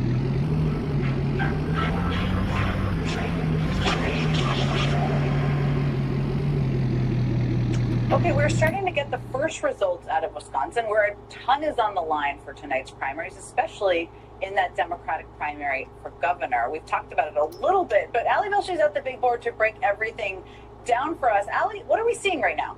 Well, I want to just start in Minnesota for a moment because the Associated Press has just projected that Amy Klobuchar will be the Democratic candidate for governor. This is not a surprise. Interesting to see that 0% in. There's just some advance vote in a few places, but this was never really that much of a contest. There's 7 candidates in total, so Amy Klobuchar is there. Let's go over to Wisconsin and take a look at what's going on there. We also mentioned Tom Tiffany is the Republican nominee for governor, but let's go over the Democratic governor's race there. With 9% in, David Crowley is in the lead right now. Francesca Hong is in second place, about 4,500 votes separating them. Francesca Hong is only at the moment winning in 2 counties right now, La Crosse County in western Wisconsin, and down here in Kenosha County, which is Kenosha. She's leading there. We do not yet have numbers in from Milwaukee. We do have numbers in from Dane County, where she's from. Very, very close. It's within 90 votes in Dane County. Now let's take a look at the Senate race. Hang on a second.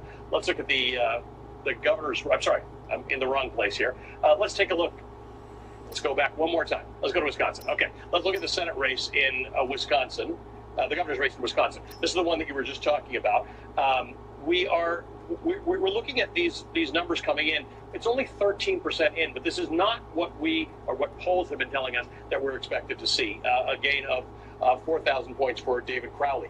David Crowley was in the race, then he was out of the race, then he was back in the race after so many people dropped out in favor of Francesca Hong, who was polling very strongly. You were just talking about that. So we're watching that very closely. And then I want to look at the Minnesota Senate race for just a moment and tell you what's going on over there. 0% in. So we're in no position to make any predictions about what's going to happen. Becky Flanagan has a small lead of about 300 votes in Minnesota. But let me show you how this is coming in sort of population centers. In Alexandria, for instance, Angie Craig had a small lead, again, just 40 votes there. In a little bit south of that, 58% for Angie Craig. Angie Craig also winning in Washington County, 49. But again, look at that, the lead of one Yeah, that should vote. be good Take for a while. Where we haven't got vote from. We've not got vote from empty truck. we In don't case I have need vote it for from anything Hennepin else, County, which is the most including populous manure. part of the state, but we do have votes in from Ramsey County, Just that's gotta St. fill Paul, up. and Again, I Peggy sent it to the Flanagan wrong has got damn place. 54% of the vote. Man, Again, this is just this is not the 73 pizza and donut votes. So farm. this is going to populate over the course That's of where the next the hour or so. I'll stay very close to you. farm to tell you factory what's is going on the pizza and the donut Republican farm. race, So by I'm the getting way. confused Michelle on what Foya is farm in the I'm lead on right now. When I spoke to Peggy And Flanagan, I will grab some coffee and be right back. Wrong farm, wrong farm.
These races are.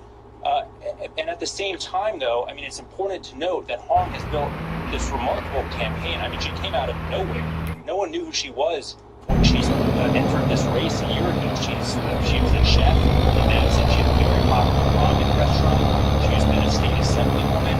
And as you guys have noted, she's a democratic socialist. But she's been able to really build a groundswell of support that's gone beyond just the young progressive base. I mean, we were in Sheboygan with her on Saturday night, and she held a town hall, and we met 3 couples over the age of 60 who've been turned on to her by either their grandkids or their children. So they've been able to build that movement beyond just the base. And one thing that Liz said earlier in this hour is spot on. She hammers the data center issue, and she got in on that early. And in fact, she told reporters this morning that the first thing she's going to do if she wins this race in November on day 1 is to call a special session of the legislature to try to impose a moratorium on new data center development. Yeah, it's such an interesting, we've seen obviously the rise of data centers as an issue, but this is a race where I feel like it's so present in what people are talking about, what she's talking about. Let me ask you, as you've been talking to voters over the last couple of days, did they know who Crowley is? Are they excited about him? Or it's more for the people who told you they weren't voting for Hong, they were worried about vulnerability she had? What are you hearing from people in that regard? I'd say it's a little more anti-Hong, and they realize that Crowley is probably the best moderate establishment option. I mean, he's endorsed by the governor here, Tony Evers, but his campaign has been like a total odyssey. I mean, he dropped out a month ago. He had a planned vacation to Jamaica that he had to cancel to get back in the race. And a couple of voters have told me they don't like the looks of that. They don't understand, if he's such a fighter and is worthy of being governor, why didn't he stay in this thing and fight it out the whole time? Yeah, it's a good question. I mean, also people were early voting in Wisconsin and voting by mail, and I'm so interested in that factor. Will McDuffie, thank you so much for all of your reporting on the ground. We'll keep checking in with you too throughout the evening as well. Okay, it's on the other end. I want to come back to the table here. So let's start with you, Shauna. I mean, polling is imperfect, right? Sometimes you assume, and we saw this in Michigan last week as well. There were polls showing El Said, who still won the primary, up by 10, 15, 20 points. And you start to see many of those, and then you start to assume this is where it is headed. What do you make of the dynamics of what we're seeing? Again, it's early, but so far with these numbers. I mean, Thunderbolt Hall lightning has killed grown men in one strike. I caught it with my bare hand, and I have no idea how. 24 hours ago, I was a dead beast cripple everyone called a predator. Today, the rules of this world just broke in front of 1,000 people. My arm moved on its own. There are black scales spreading under the cloth. A crimson eye in my palm I never asked for. What do you make of the dynamics of what we're seeing? Again, it's early, but so far with these numbers. I mean, I think it's very difficult to pull primaries in battleground states, open primaries, which Michigan and Wisconsin, which means if you're an independent, you can go vote in whichever one you want. If you're a Republican, you can go vote in the Democratic primary. If you're a Democrat, you can go vote in the Republican primary. You got to choose one, but you can do that. I think that makes it a little bit more difficult to pull. And one thing as I was reading Nate Silver's who you mentioned earlier today, is his forecast is going for instead of just likely voters, registered voters, I believe. And so that is a larger group. And if people like Abdul El Sayed, if people like Francesca Hong, even in the primary, are able to get some of those slightly more low propensity voters to actually show up in a primary, that can kind of skew the polling a little bit as well. So I think in both of those states, as we saw in the 2024 election, as we've seen in other elections, they're battleground states. These are 50-50 states. People are trying to figure out who's going to win come November.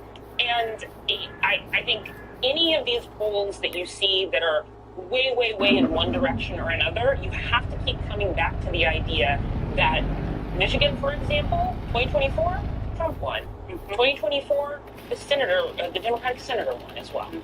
These are these states, and really, like, on a day like today, what I like to say is voters are voting. We have to just let them vote. It's very, go ahead, Peter. I was going to say one of the takeaways, this is a conversation. It's nice to watch as the numbers come in. This is going to be close. We'll likely be up late, or we'll wake up in the morning and watch State of Play and find out what happens here. But hopefully we'll be up before that. But what I would say is this, just a reminder to folks at home, excuse me, because so much of the conversation is about the intra-party fighting between the progressives and the moderates. I was speaking to the former Democratic state party chair in Wisconsin today, Ben Wickler, who said very clearly to me, he said, Peter, this is a 48-48 state, not even a 50-50 state. You got 48% vote for Democrats in the general, 48% are going to vote for Republicans, and then the remaining folks in the middle, that's what's going to decide this thing. That's what happens over and over again. 2.6 million Wisconsinites voted in each of the last two elections in 2020, not in this general election, voted, I should say, in 2022 and in 2018. In 2022, the Democrat, Tony Evers, won by 90,000 votes. 4 years earlier, he won by 30,000 votes out of 2.6 million. This thing is close. So we can talk about it all we want and all the divisions and what have you. At the end of the day, the belief is that everyone sort of coalesces. So it really comes down to that little core number of Wisconsin folks who make these decisions. But I also think the data centers. Any more sheep milk? I have heard, Liz brought it up. My cheap cheese. We know that Francesca Hong has made a big Say deal. that really fast. I've heard multiple Democratic groups, cheese. multiple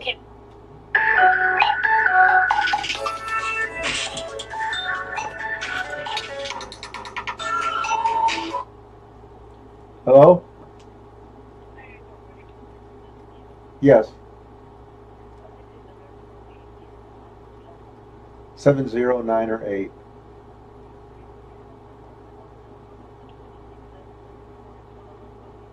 Yes. Yes, I did get that. Thank you. No, I'm taking it several times. I don't think I need any help on taking it. So,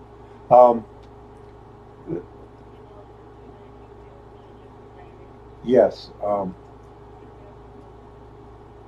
Okay, yeah. What I do is I buy like a bottle of Sprite to keep my insulin up. So, because it's got to be clear liquid, right? I can only drink clear liquids, right?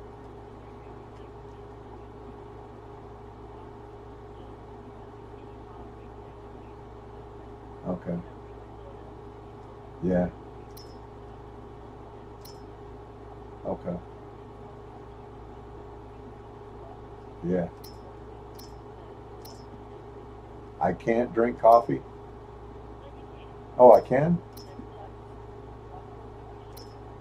Oh, okay. I didn't know that. Okay. I thought, right, okay. I thought I couldn't drink I thought the liquids I had to drink had to be clear. Okay.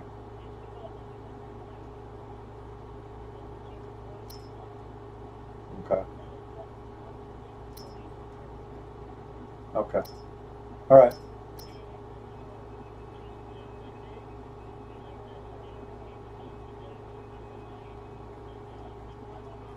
Uh-huh.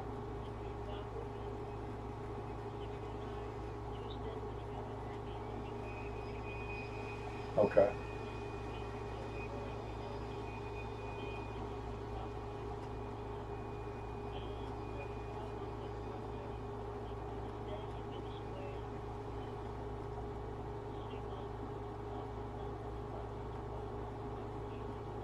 Okay. All right. Okay, thank you. Yeah. All right. Say again? A driveway? Oh, a driver. Yes. Yes, I've got a driver already. All right. Okay, thank you. All right. Bye. The VA about my colonoscopy on the, oh, damn it, 26. What a pain in the ass. Who will be my next target? What state or country would you use in supremacy World War II? Tap below to make your choice.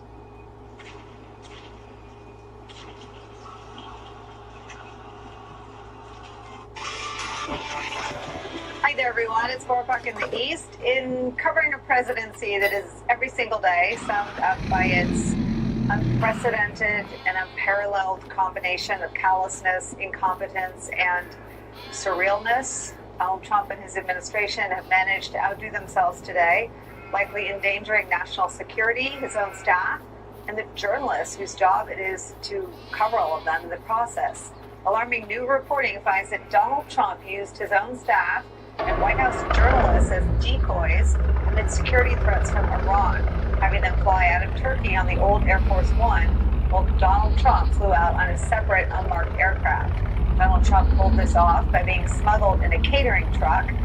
You can just let your brain try to picture that, to his separate unmarked aircraft. Washington Post, who broke this news, reports this, quote, Trump boarded the old Air Force One jumbo jet in view of the television cameras.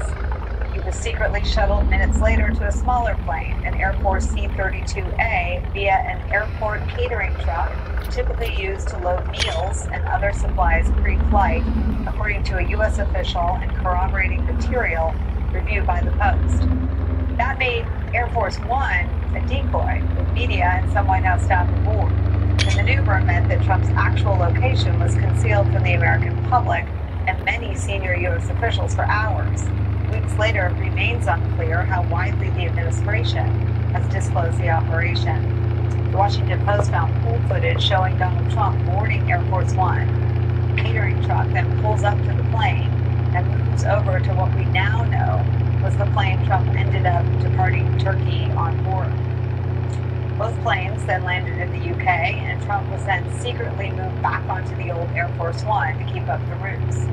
He then disembarked in full view of reporters and boarded his Qatari-donated Air Force One, the big fancy one, to return to Washington. At the time, it was reported that Trump would be leaving Turkey on the old Air Force One rather than the Qatari Air Force One due to security threats from Iran. What is new here is that we're now learning for the first time that Trump flew on neither aircraft. In fact, he departed on the third plane. Trump vehemently denied the reporting about the reasons behind the first switch that we knew about at the time when pressed by reporters on the ride back to Washington. Reporters who were unaware they had just been used as decoys by the President of the United States. Watch that with this new information in mind.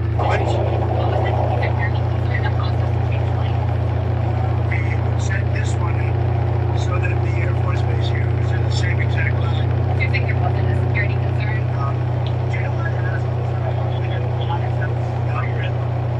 Well, yeah, because you're probably a little dangerous because of the sleaze bags that we have to do. Thinking that along. Thinking, well, I figured they asked you to close one, that's probably good.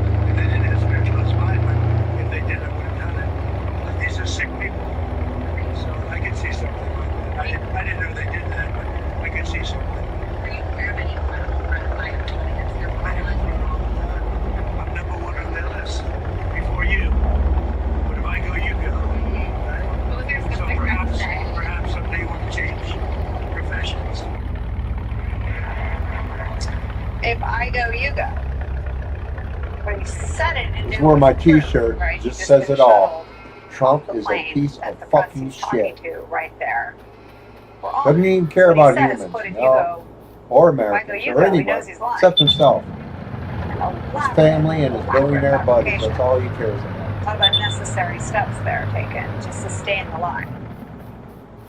In a statement to the New York Times, the White House said, quote, they use every tool at our disposal, including distraction and misdirection, to address threats against the president. Of course, he hates the press, so of course he will extraordinary sacrifice act the of press. deception is the latest proof that he's lost complete control of the war with Iran. That's where we begin today. The New York Times White House correspondent Maggie Haberman. She's the author of the bombshell bestseller Regime Change. She confirmed the operation for the Times after the Washington Post first broke this story. She also is one of the journalists who first reported about the security threat. And one of the reasons we know about it. Also joining us, Ned Price is here. He served as an official in both the State Department and the CIA. And with me for the hour, former Assistant Special Agent in Charge at the FBI, National Security and Intelligence Analyst Michael Feinberg's here. Maggie, just untangle this web of perhaps a legitimate security threat. Let's give them the benefit of the doubt. And then a rather unparalleled deception involving White House staff and press. And, oh, by the way, subpoenas for 5 New York Times journalists in the middle of all this. Just unwind and unpack all that for us. Thank you for having me. And my colleagues and I confirmed what was pretty astonishing reporting from the Washington Post. We would tip our hat to them. But yes, what looked like one thing at the time, a president taking an older Air Force One, for old time's sake, in his words, the press only knew about this, the public only knew about that, because he announced that he was doing it. And then they got questions. And then the White House communications director gave that statement about doing everything they can to protect the president, including misdirection and or distractions and misdirections, which was a little strange. And then it turned out that, within 24 hours of the New York Times' reporting about the fact that there had been a concern by government officials about the president taking the Qatari gifted jet, which does not have the same defensive capabilities as the older Air Force One models. The reporters on the story, my colleagues, faced subpoenas, not subpoenas that were delivered through counsel, but FBI showing up at people's homes, which is not normally how this is done. And subpoenas are not supposed to be the very first stop on the road in leak investigations. Those subpoenas don't exist anymore, but what now turns out is that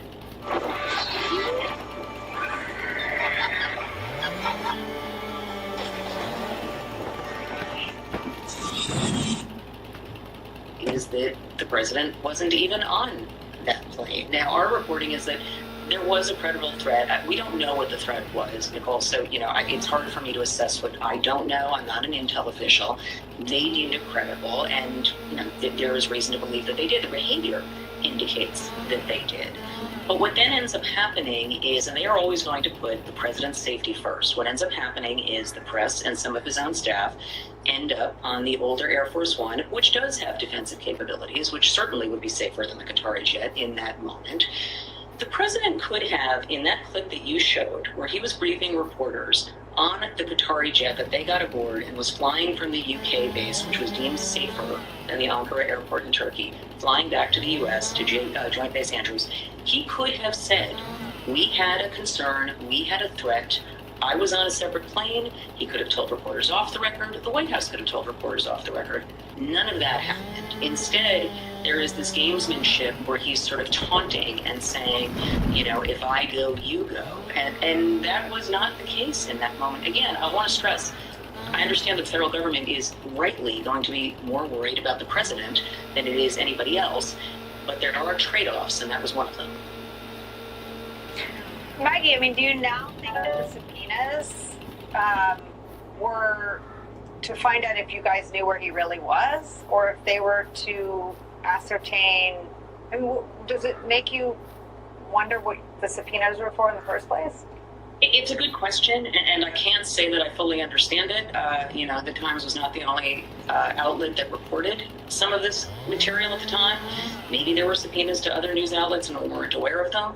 I don't know, but it mostly seemed to be, from my understanding, and again, maybe there is more here. Clearly, there is always a lot more that we don't know when it comes to this particular government. But they are very good at creating these displays of openness. Jonathan and I wrote about this in Regime Change, and in fact, it's just a show. It's a spectacle. They're very good at keeping secrets when they want to, and this was one they tried to. But I don't know if the secret they were attempting to keep was this, or if they were just generally trying to intimidate from further reporting in general. We know that this president likes secrecy and does not like information getting out of his government unless he sanctions it. So it could be, answer D, all of the above. I don't know.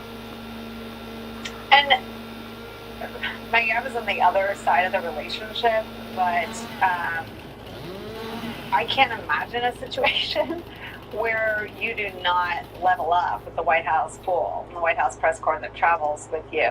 Obviously, on September 11th, it was an extraordinary event, and not all the press went on with President Bush. He ended up in Nebraska, but they were not used as a decoy, one, and they were made aware of what was happening and why. So both the security threat that the towers had been hit, the Pentagon had been hit, and there was an obvious threat to the president, and the fact that we weren't going to send them up in a plane so that whoever was attacking the country that day thought the president of the United States was on it when he wasn't.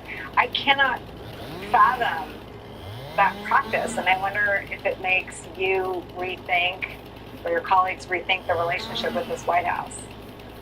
I think we're pretty clear that this White House doesn't like the press, and beyond that does not really think much of the public's right to know, and doesn't see the press as anything more than a means to an end for what President Trump personally wants. And I don't think that that is new here. I think that that has been pretty consistent the whole time. For this presidency, I think in the first term, I think you did have people who at least recognized some role of what government is supposed to do, and they do at times have that. I don't want to suggest that this relates to every single thing. Not everything is completely binary. But in this instance, and there have been others, to your point, it's not unheard of that there would be some kind of subterfuge involved to try to keep a president safe. But presidents, to your point, President Bush traveled with reporters, albeit a slimmed down press pool, after 9/11. Presidents have taken reporters with them, including this president in his first term, into war zones.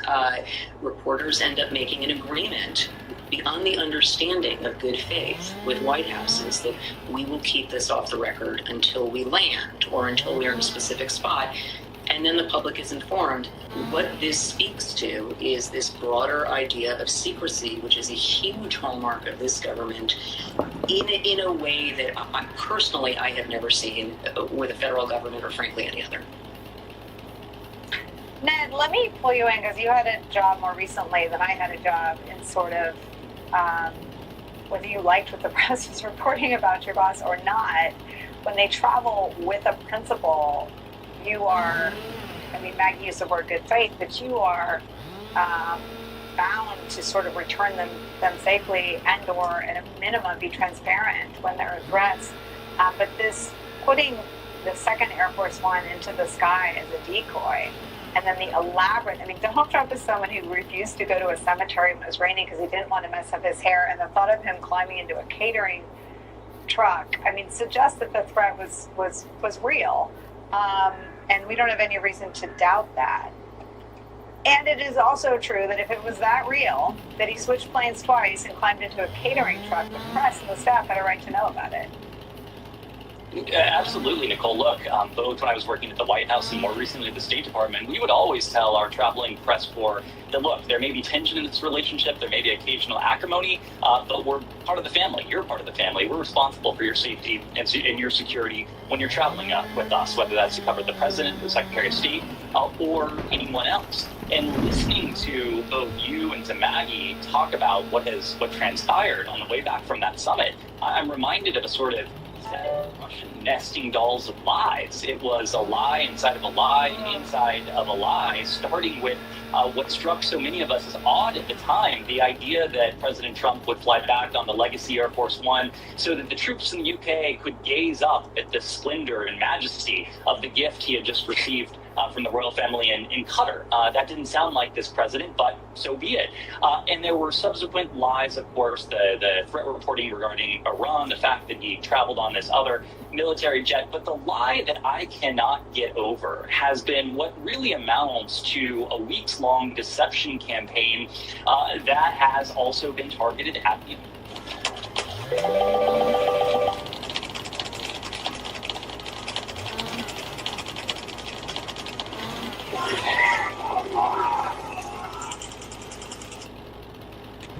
the American people. Up until last night, and even to this very moment, even though they have suggested it after the Washington Post came out with this, the White House has still not said, has not been transparent about how and why the president traveled back from that summit in Turkey. Nicole, you know this well. There is a way to protect the president of the United States, other senior government officials in a way that is consistent with long-standing norms, including the relationship with the press, and also our democratic charter that calls for an informed citizenry, cognizant of what our senior-most officials are up to. You did it on 9/11. You did it when President George W. Bush traveled to Iraq for the first time on Thanksgiving in 2003, just months after the invasion. I was part of it with President Obama when he went to war zones. President Biden went to Ukraine. Just as Maggie said, you go to extraordinary measures. But what you don't do, you don't lie to the reporters, and you don't use them as unwitting pawns to propagate this deception campaign against the American people. That, Nicole, I think is just unforgivable. Well, and Michael Feinberg, you don't then subpoena 5 journalists who get close. I mean, I'm still trying to wrap my brain around the timeline here. So Trump goes back to Air Force One and lies immediately after pulling off what he must have thought was a great scam, right? And again, I will not impugn the motive behind it, right? They had to protect him. We'll stipulate that. But then to wave to reporters like you were aboard the original Air Force One, and then to go to the back of the plane and say, if I go, you go. Like,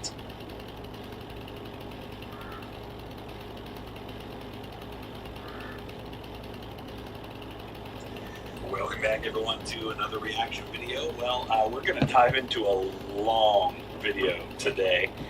This is the 50 greatest historical events that never happened. So in other words, they're not historical events. And I guess the point of this video, I'm supposing, is that it's going to debunk some historical myths.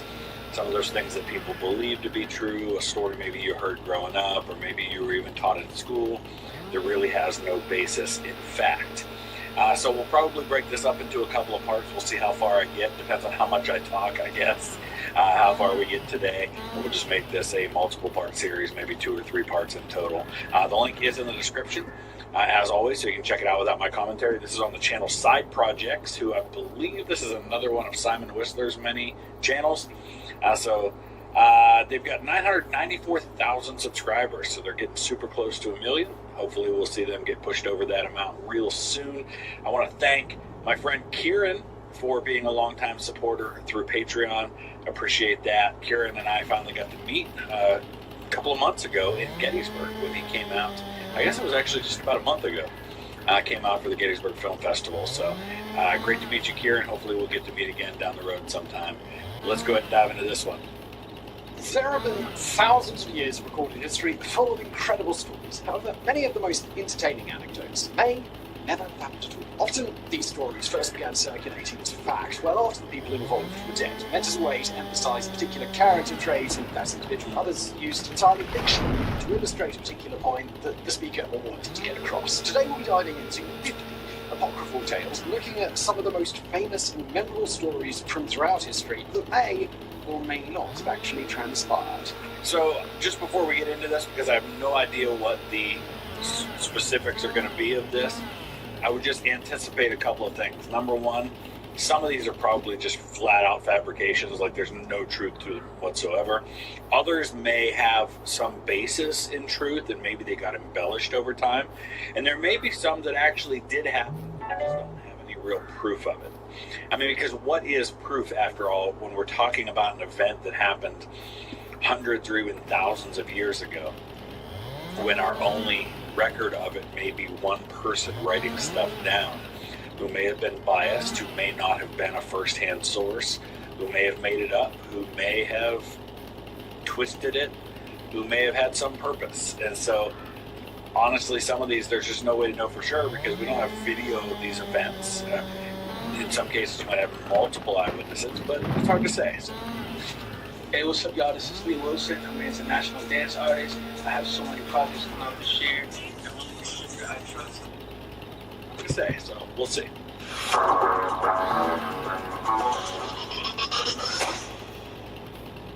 George Washington and the cherry tree.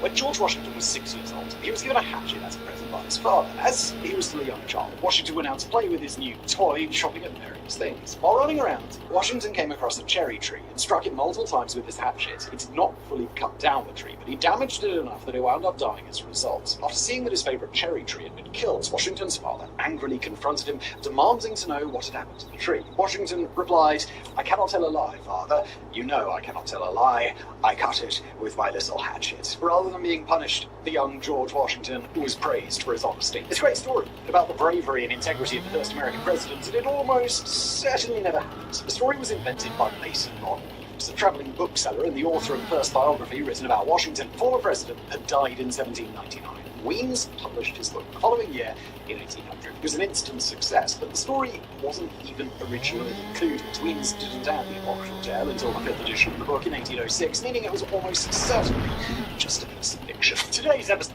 So, this is one of those ones that I would chalk up to. It could have happened, and we just don't have any proof, but there's certainly nothing to keep that from being a true story. But yeah, you have to chalk it up to there's no way we can know for sure if it actually happened, if the first record of it comes in a book that was written after his death. And listen, something I say all the time, I'm really I give the side eye to anybody who writes something after all of the people who could refute it are gone. There's a great example of this. There's a very modern story going around about the nature of Alvin York's Medal of Honor action outside of Chateau Chehery during the Meuse-Argonne offensive. And there's a modern book that's been written by a guy who kind of refutes the official story and says that Alvin York really, it was all embellished, it was made up because America needed a hero and all these sorts of things. And this, I'm getting way off track, but there's a couple of problems with that for me. One is the guy only now writes the book when these events happened 100 years ago. All the people who were involved are long gone. And so anytime somebody comes along 100 years after the event, an event that's been well documented over that 100 years, and says, I have all new evidence that proves everything else you've learned is wrong, I got a big problem with that, unless something very compelling comes to light. If they're just looking at the same evidence everybody else had, but have a new spin on it and say everybody else is wrong, it bothers me. And that happens a lot throughout history. So some of these are probably going to fall into that category. George Washington and the silver dollar. Next, let's look at another story about Washington that may have more of a basis in reality. He was an active and athletic man, and it's often reported that he took part in the common pastime of distance throwing. This has led to superhuman descriptions of his strength, including a feat in which Washington threw a silver dollar clear across the Potomac River, or possibly the Delaware River. These stories are impossible exaggerations, as the silver dollar didn't exist until Washington was in his 60s, and the Potomac is over a mile wide. However, the original story... Now, it does depend entirely on where you are on the Potomac River. If you're down by, like, Mount Vernon, it's super wide. You go up more to its source, and it's going to be smaller. The Mississippi's the same way. The Mississippi River in New Orleans is a completely different animal than the Mississippi River in Minnesota. I drove over this little creek when I was in, I think, Grand Rapids, Minnesota, and I remember looking at it and thinking, I wonder what body of water that was. It was the Mississippi River. I could have almost jumped across it at that point. So, yeah, that's part of it. But the silver dollar not existing is a little more difficult. From his step-grandson, George Washington Parke Custis. According to the grandson, it was by the way, George Washington Parke Custis, so he is the grandson of Martha Washington from her first husband. She was married once before, had 2 children, a daughter and a son. The daughter died actually both died as teenagers. The daughter died of, she had a seizure.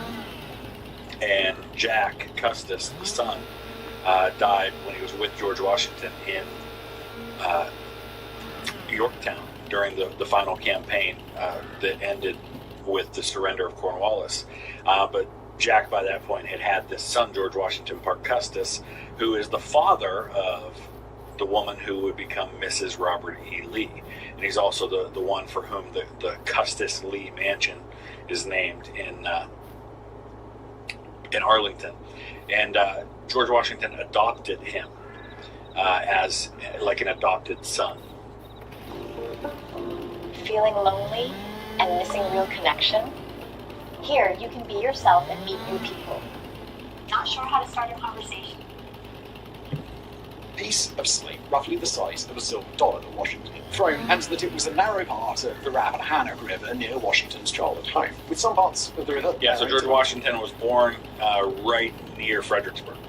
50 feet. This was much more plausible, though still very impressive. In 1936, the legend was put to the test by Baseball Hall of Famer Walter Big Train Johnson to celebrate Washington's 204th birthday. Johnson was taken to a part of the river estimated to be 380 feet across and given 3 attempts. The first fell just short of the opposite bank, and the second barely crossed the river. Not wanting to disappoint, Johnson threw the third coin clear over the heads of some 2,000 spectators on the opposite side of the river. The historic memento was then retrieved by Peter Young. When questioned by reporters what he intended to do with the coin, Young replied, "I cannot tell a lie. I'm going to sell it to the..."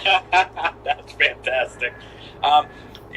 Most people, if you've ever been around a river growing up, you've probably tried to skip rocks. That's always kind of a fun thing, and you can skip, like you find the right kind of rock and throw it at just the right angle. You can get that thing to bounce 5, 6, 7 times on the river and go really far. So I can see something like a silver dollar, you get the right spin on it and get a good throw on it, you could really send that thing flying. Spinner. Nero fiddled while rodent. There was no fiddle back then. Nero is known for being a cruel emperor, and there is the off-sided anecdote that he fiddled while Rome burned.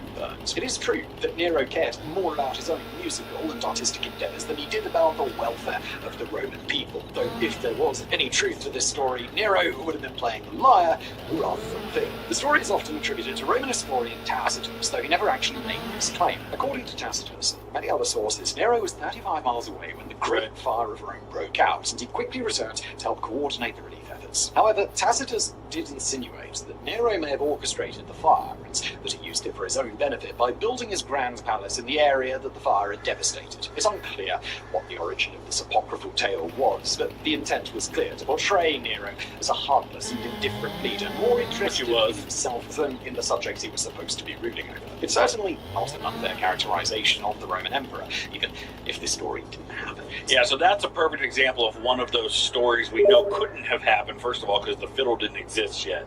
Second of all, because all the reliable sources say Nero wasn't in the city when the fire broke out. This is more about, like he said, portraying the kind of callousness that Nero had, and the fact that he took advantage of the aftermath of this. Frequently blames it on Christians.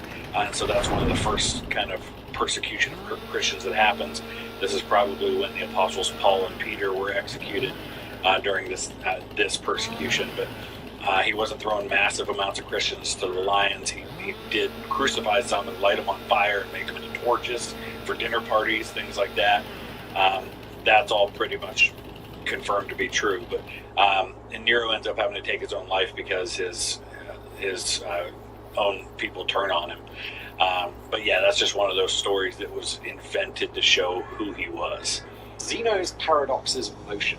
The Greek philosopher Zeno of Elea is famous for his motion paradoxes. The argument states that which is in locomotion must arrive at the halfway stage before it arrives at its goal. That certainly makes sense and seems to be obviously true, but Zeno used this paradox to argue that all motion was impossible. Let's say you want to run a mile. Before you can finish the mile, you must run half a mile, but before you can finish the second half mile, you must run a quarter of a mile, then an eighth, a 16th, and so on. The remaining distance can be divided in half an infinite number of times, so the runner must complete complete an infinite number of tasks before arriving at the destination. Because a person cannot complete infinite tasks in a finite amount of time, Zeno argued it's impossible to ever reach a destination. Using the same arguments on the front end of the journey, he also argued that it was impossible for a person to start moving as well, and thus all motion was an illusion. In his writings, the Greek philosopher Simplicus wrote, "This is one of those examples of somebody just saying stuff that sounds really complex and interesting and smart, but means absolutely nothing."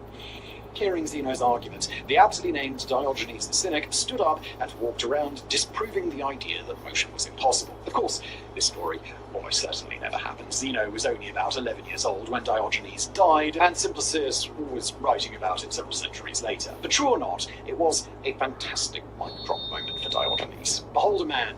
Diogenes' alleged antics didn't end with Zeno. This entire episode could probably be filled with apocryphal stories of Greece's most hilariously antagonistic philosopher, but we'll stick with just one more for now. What it means to be human was of great interest to the ancient Greeks, and interest in that question never really went away. This was not only the subject of many philosophical debates, but of scientific debates as well. Plato sought to create a scientific definition of what man was, and settled on declaring that humans were defined as featherless bipeds. It's not a terrible definition, as only humans and birds are bipedal, so this combination was rather uniquely human. Upon hearing this definition, Diogenes went home and plucked all the feathers off of a chicken. He then attended Plato's next lecture, and when Plato repeated his definition, Diogenes held up the bald chicken, declaring, "Behold, a man."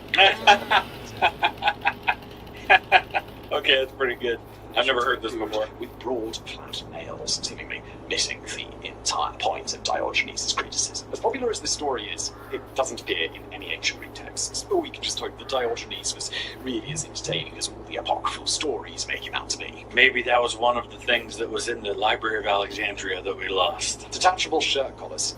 In the late 1700s, high collars for men were all the rage. The higher and stiffer the collar a man had, the more wealthy and important he must be. Imagine how ridiculous some of our fashions are going to look to people a couple hundred years from now.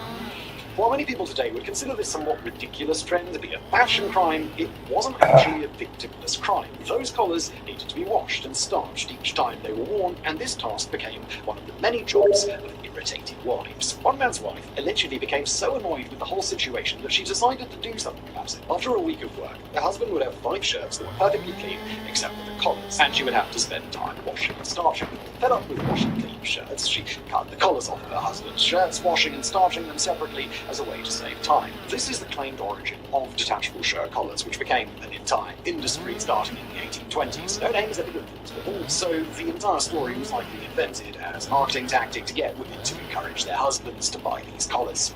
That makes sense, but at some point somebody had to have come up with the idea. Whether it happened that way or not, somebody came up with that idea at some point, somewhere. Green's pushing red with rifles, and yellow's right there. Genius or suicide. Judgment of Solomon. The Judgment of Solomon is one of the most famous ancient stories, What's from the Bible? constantly being referenced and parodied throughout pop culture. In the story, 2 women who lived in the same house went before Solomon along with an infant child. Both women had given birth at around the same time, but one of the children had died in its sleep. They each claimed that the surviving baby was theirs and asked Solomon to rule the matter. Solomon called for his sword and declared that the child would be cut in half, with each woman receiving half a baby. One woman agreed to this judgment, saying that if she couldn't have the baby, then no one could have it. The other begged Solomon to spare the child's life and just give it to the other mother. Solomon declared that the latter woman was the true mother, as a mother would do anything to save the life of her child, even if it meant giving it up. The story first appeared in the Book of Kings. As we previously discussed on this channel, much of that particular book of the Bible is a reasonably accurate chronicle of Jewish history. However, while there is a small amount of archaeological evidence suggesting King Solomon did exist, the biblical stories of his reign are regarded as being far more embellished than most of the Book of Kings. This is one of those ones, obviously, I am seeing all of this through my bias as a Christian. A Christian who also went to school for Bible and theology.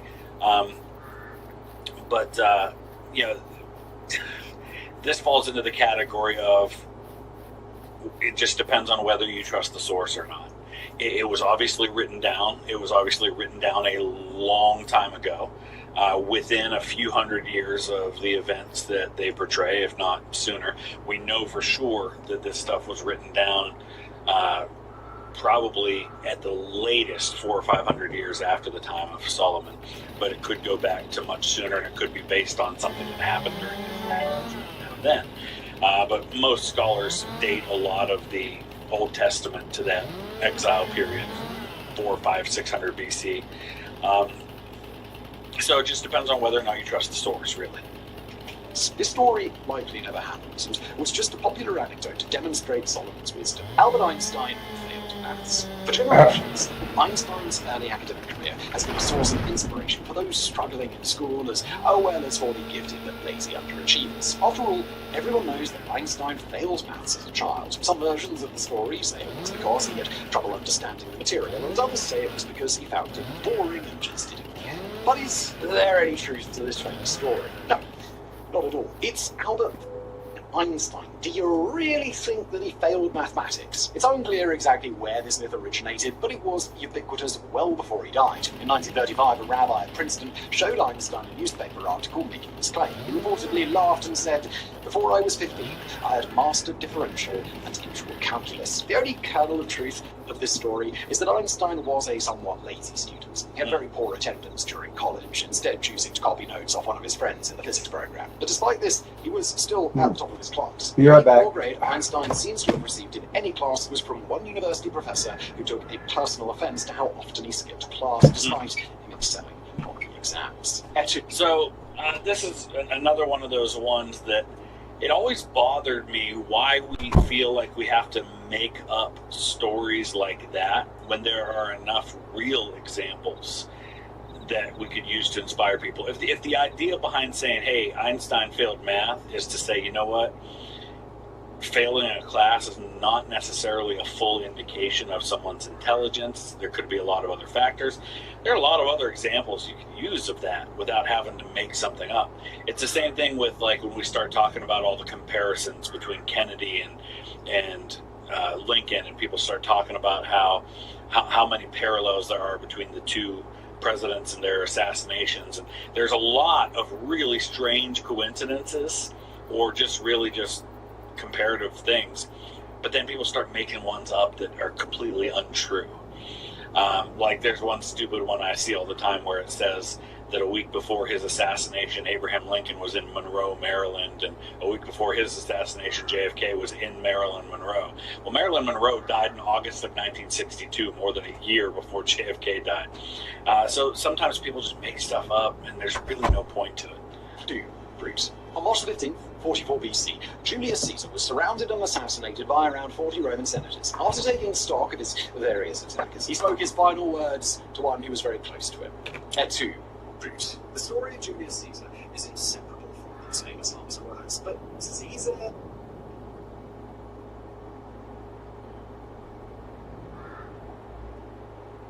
never said this. The quote first appeared in William Shakespeare's play about Caesar. And this is the one trouble with Shakespeare, is that he was so iconic of a writer that some people have confused his plays about history with the actual history. So people think that Richard III shouted, a horse, my kingdom for a horse," on the Bosworth battlefield. And people think that Caesar said, "Et tu, Brute," or that Mark Antony said, "Friends, Romans, countrymen, I come to bury Caesar, not to praise him." Where all these events happened, not necessarily the words that are used. Caesar did. I have read some accounts, though, where he said something close to it, like "you too, my son," or something like that.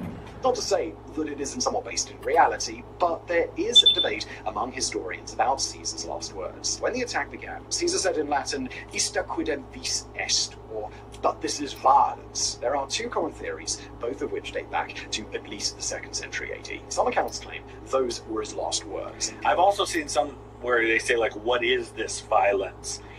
He was actually sitting in the chair that you see there. He was sitting in the chair when he was first stabbed, I think like up in the shoulder or something. And most of the guys who stabbed him didn't do a very good job. Like, they were superficial wounds or they missed altogether. They think most of the stab wounds actually happened after he died. It was a wound to the groin that probably was the fatal wound. But like he initially the guy who first attacked him, he said that, like, what is this violence, or, but this is violence, something He like said that. nothing further once the stabbing began. Others claimed that he then spoke the words, "You too, child." Yes. However, if Caesar really did say those words, it's reported that he said them in Greek rather than in Latin. If he did say that, it's also unclear whether the comment was even directed at Marcus Brutus, or if it was meant to be for Decimus Junius Brutus Albinus, who he referred to as being like a son to him, but who many believed was in fact his illegitimate child. Benjamin? Interesting. There are also reported, if you've ever seen the portrayal of Caesar's assassination in HBO's Rome, it's a fairly good portrayal of what happened. It's not exact, obviously, there's liberties they take with it, but it's pretty close. And you see at the very end, as he's dying, and incredibly acted by Kieran Hines, that whole role as Julius Caesar. He tries, like, in vain to pull his cloak up over his head, which is something that I've read in the reports from the assassination he did really try to do.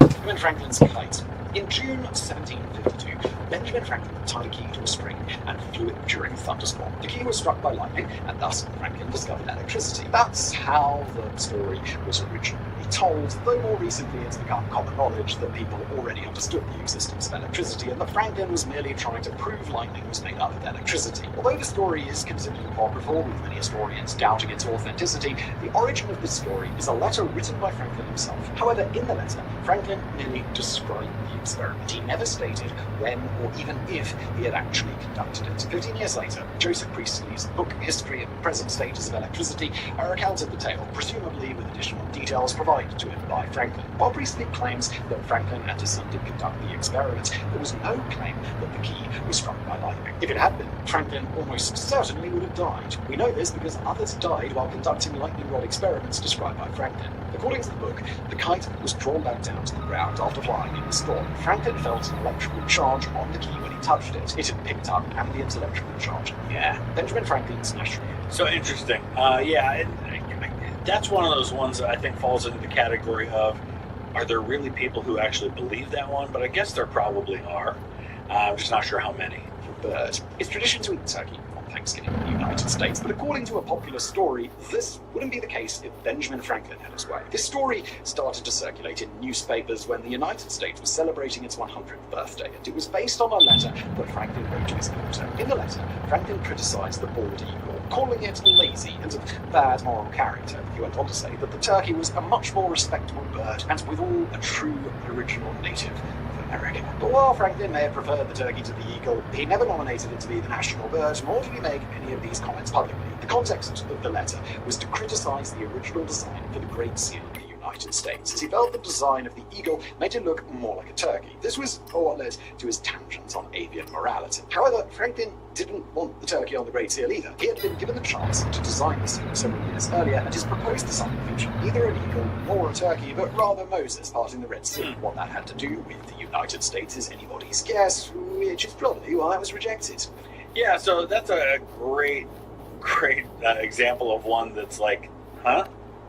At least for me. I mean, I've heard the story about the turkey, but I don't know that I've ever heard that there was an actual proposal to make it the national bird.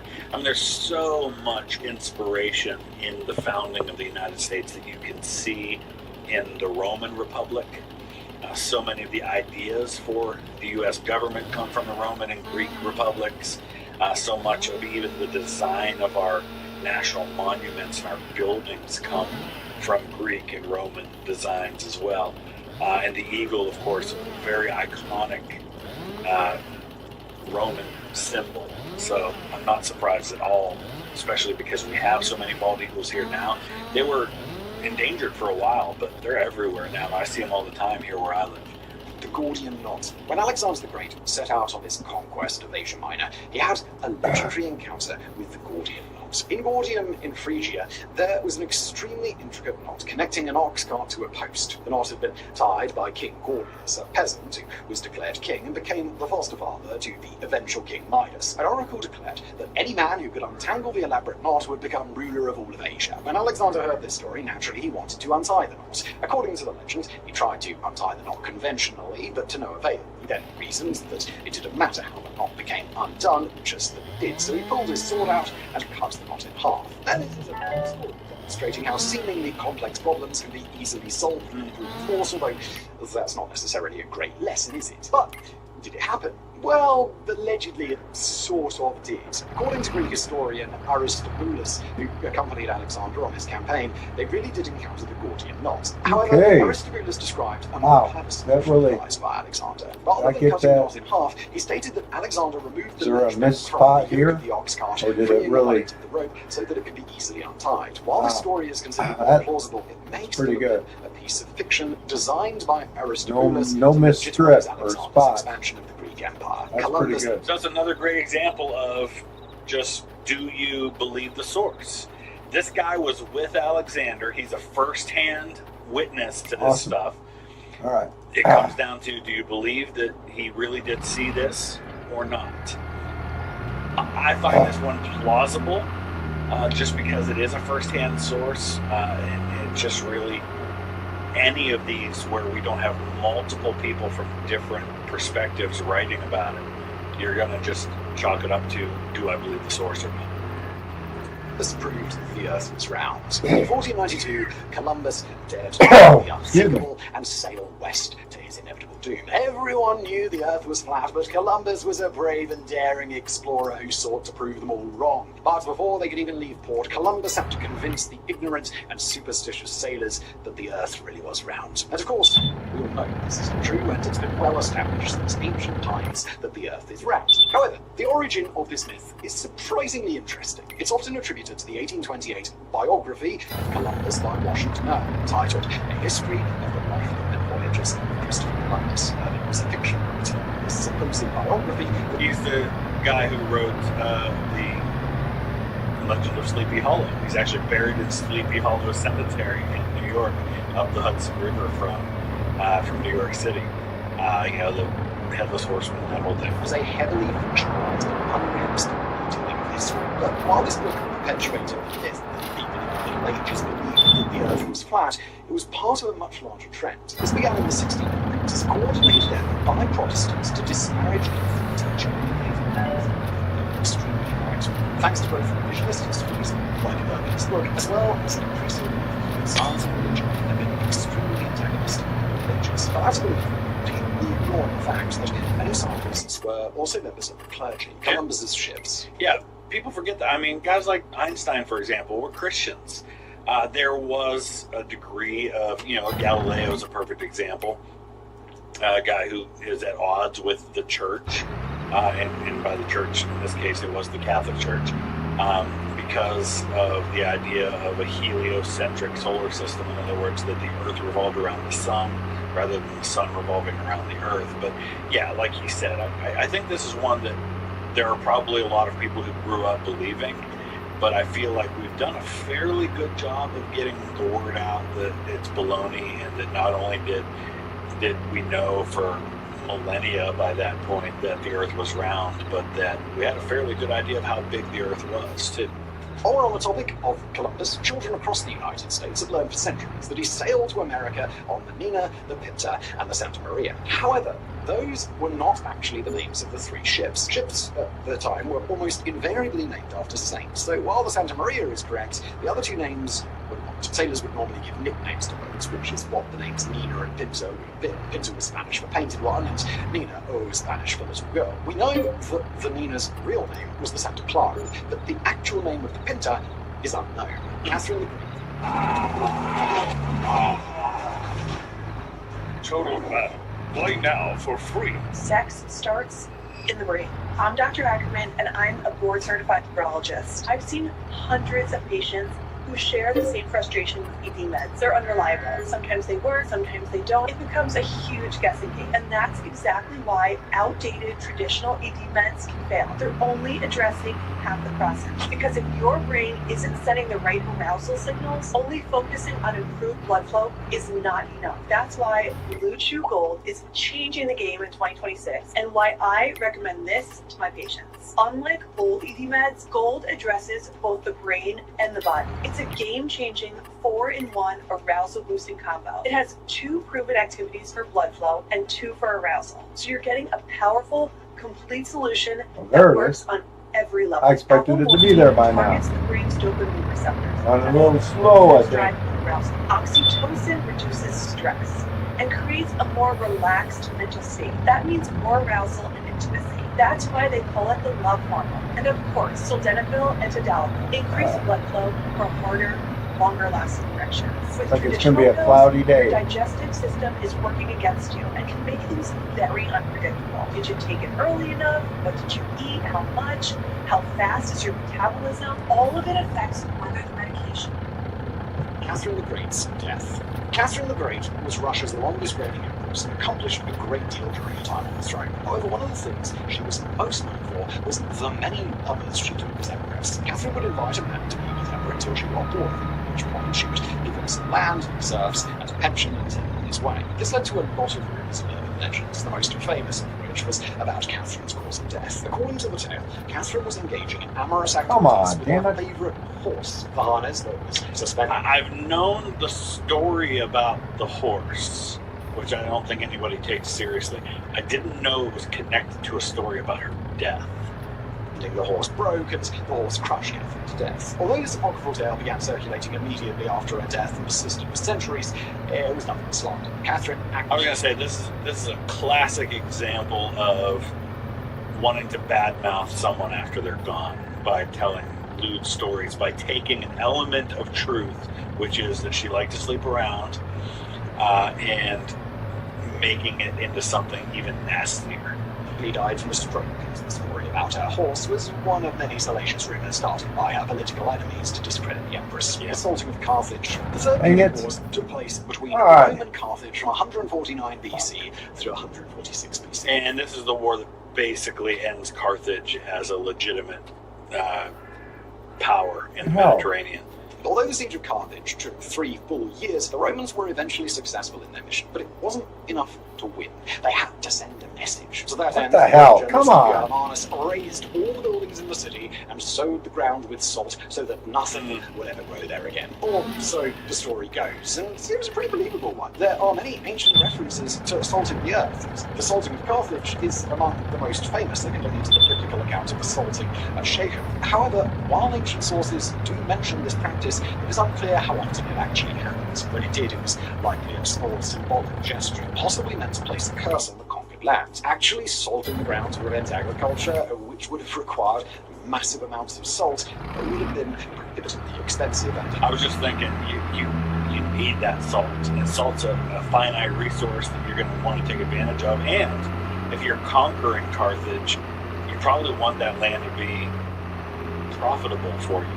Logistic nightmare. However, it's unlikely that this happened to Carthage even in a symbolic fashion. While Scipio did raise Carthage, and the Romans were intent on the city remaining in ruins, there are no ancient references to the salting of Carthage. The first book about the Third Punic War to include this detail wasn't written until the 19th century. Because the practice was believed to be common in ancient times, it's believed that the author added the details simply to make the story more interesting in a plausible way. Yeah. The story That's a great example of one we can pretty much write off as not being true. If none of the ancient sources mentioned it, and this is another one of those examples like I mentioned earlier, where somebody comes along long after all the other sources and says, I have new information that nobody else had, it's probably baloney. It's in the past, everybody. Stockbrokers jumping out of windows. The 1920s was a great time to be in the stock market. The market was experiencing a speculative bubble, inflating stock prices to completely unreasonable heights.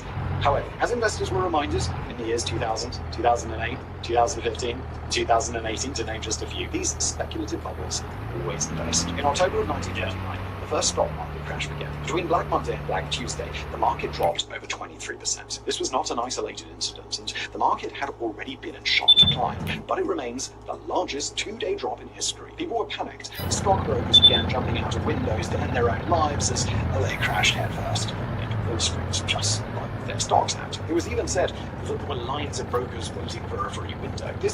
And there's even stories like this in fiction. If you've seen the movie Titanic, that's how the story of one of the major roles in Titanic, they say that he put a gun in his mouth after the stock market crash. Was the initial reporting in newspapers, and comedians quickly jumped onto the story to help perpetuate the rumors. However, there is not a single verified instance of this actually happening. While the Great Depression did see highs in the 1920s, there was no sudden spike in October of 1929. Most people accepted that the world had gone to shows to do their best to survive. The stockbrokers never jumped out the window. Let them eat cake. Marie Antoinette was the last queen of France before the French Revolution, and the revolution did not end well for her or her husband. No.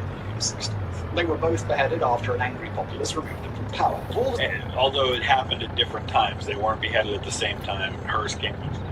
Stories of Marie Antoinette, none is more famous than when she was informed that the peasants had no bread to eat. She was reported as saying, let them eat cake. However, there's no evidence that she actually never said this, nor is it even a proper translation of the quote people have attributed to her, though the sentiment is largely the same. In French philosopher Jean-Jacques Rousseau's autobiography, he made reference to an unnamed princess who, upon hearing that the peasants had no bread, replied, qui il mangeait de la brioche. This translates to let them eat brioche. And I think Marie Antoinette was still like a kid when this was written. Fancier, sweeter bread, but still, it's bread, it's not cake. However, while not published until 1782, Rousseau is said to have completed the book in 1767, 3 years before Marie Antoinette had arrived in France. In reality, stories like this had existed for centuries in different languages all across the world. It was just a joke meant to show how out of touch the ruling class were with the people over who they were supposed to be ruling.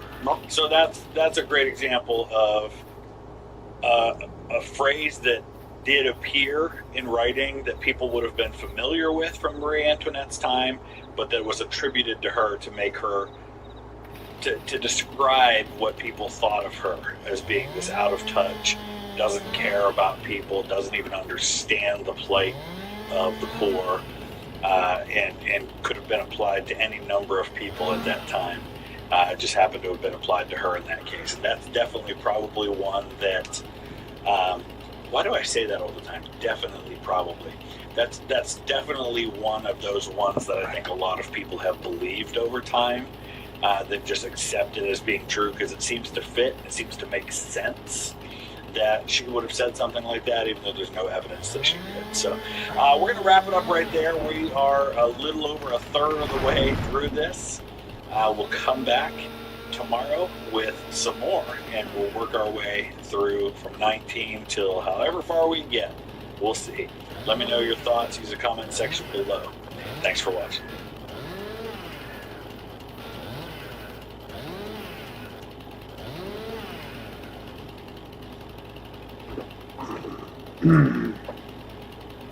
Oh.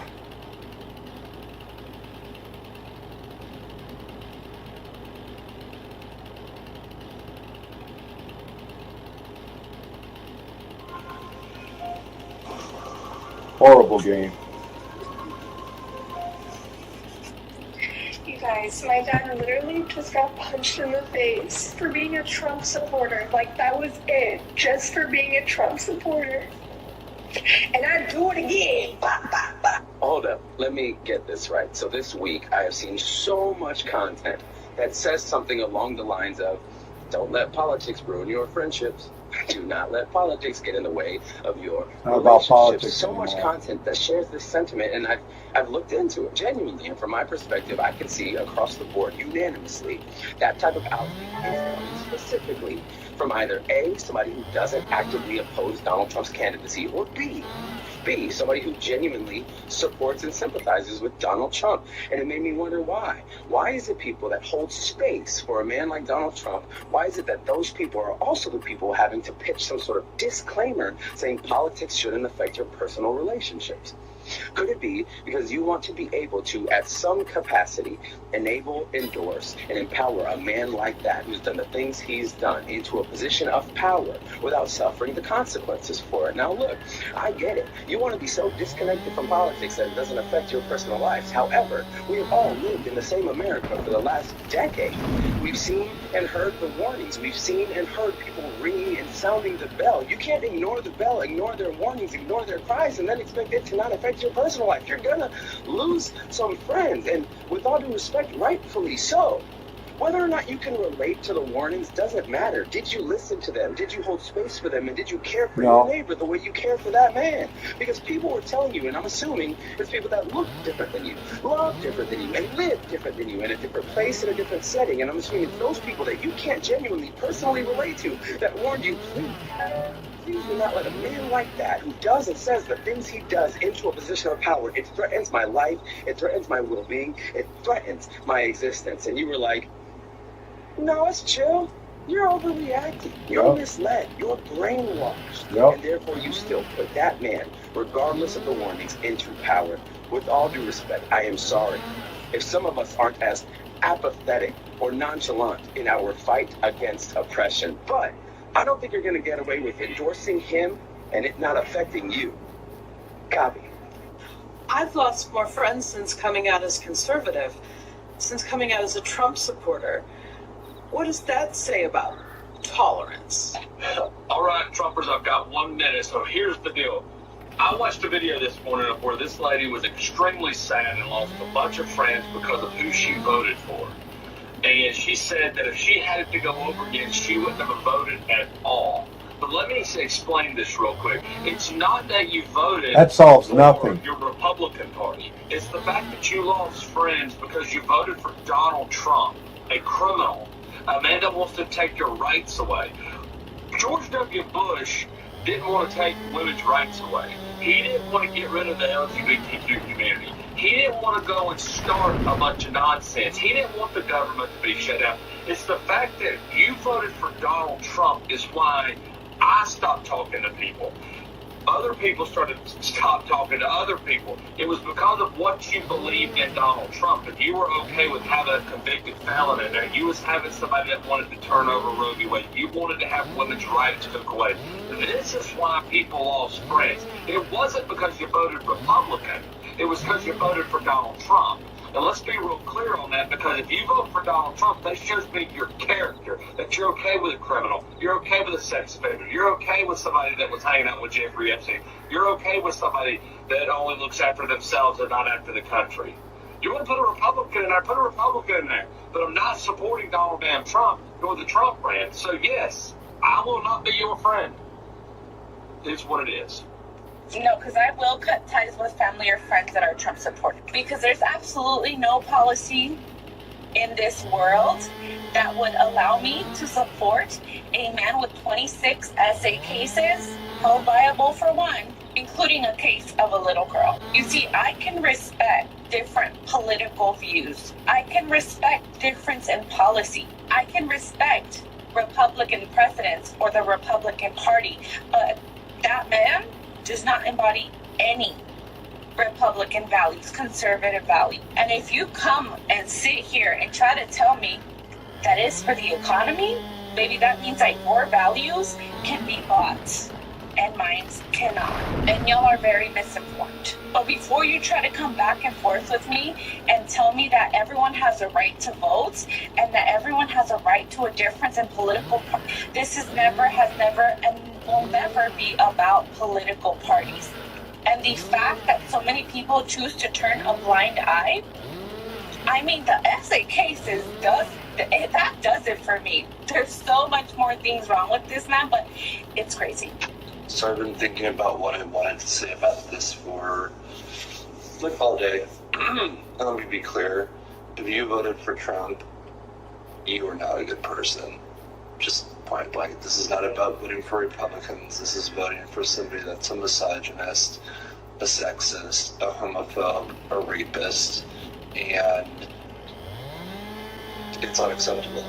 You voting for him puts the lives and the rights of people like me, my partner, women, the elderly, minorities in danger, and there's absolutely no rhyme or reason to do it. The cognitive dissonance is pretty deafening, and so I really hope that you live with the consequences of what's going to happen in the next 4 years. Don't complain, don't bitch, because the country is going to implode and you're going to get exactly what you asked for. So I don't want to hear a damn thing when all those promises absolutely don't come true. And make no mistake, if you are somebody in my life who voted for Trump, you are no longer part of my life. I do not want to talk to you. I do not want to see you. You are no longer welcome in my life.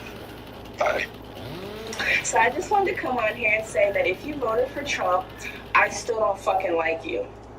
It doesn't matter that he lost because you still voted for him. You still supported him. You still wanted him to win. You still said fuck my rights and the rights of many other people. You still saw bigotry and said, hey, I'm okay with that. So I don't care that he lost. We're still not cool. It's still lost sight.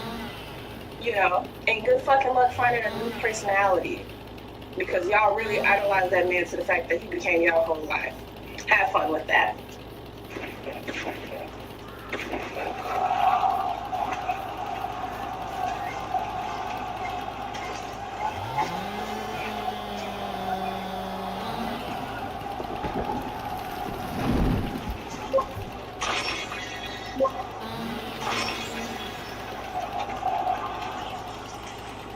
Too many ads. Hot take, but you're a sad and miserable individual if you're going to cut off a close friendship or a family member or someone that you've known for a long time because they have a different political view than you. Not about politics anymore. I want you to hear me when I say with my full fucking chest, if you voted for Donald Trump, I want you out of my life.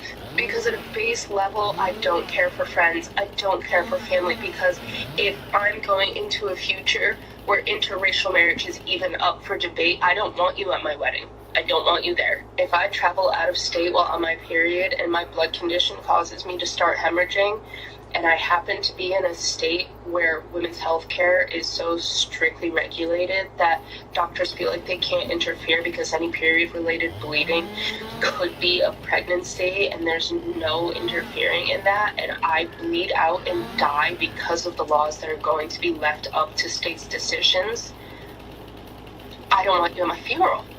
If the Department of Education is defunded and my children can't go to school unless it's at a private institution that we cannot afford, and there's no way to get any assistance in affording this, I don't want you in my kids' lives. And that's just the beginning of it. So honestly, truly, if you voted for Trump, get out of my life. My very racist Southern grandmother told me today that I should be ashamed of what I've been saying about Trump supporters. So I know I must be doing something right. We lost 5,000 followers. Like that. Like that. All because I shared who I voted for. I didn't tell you guys to go vote for them. I didn't say that you were stupid or dumb because you didn't vote for them. I didn't threaten you. I didn't threaten your kids. I didn't threaten your livelihood. I didn't even use my platform to push a narrative for a particular party. So Tasha K admitted she voted for Donald Trump. Now, a year later, she's losing thousands of followers and money, and now she's complaining about things are not fair, things are not right.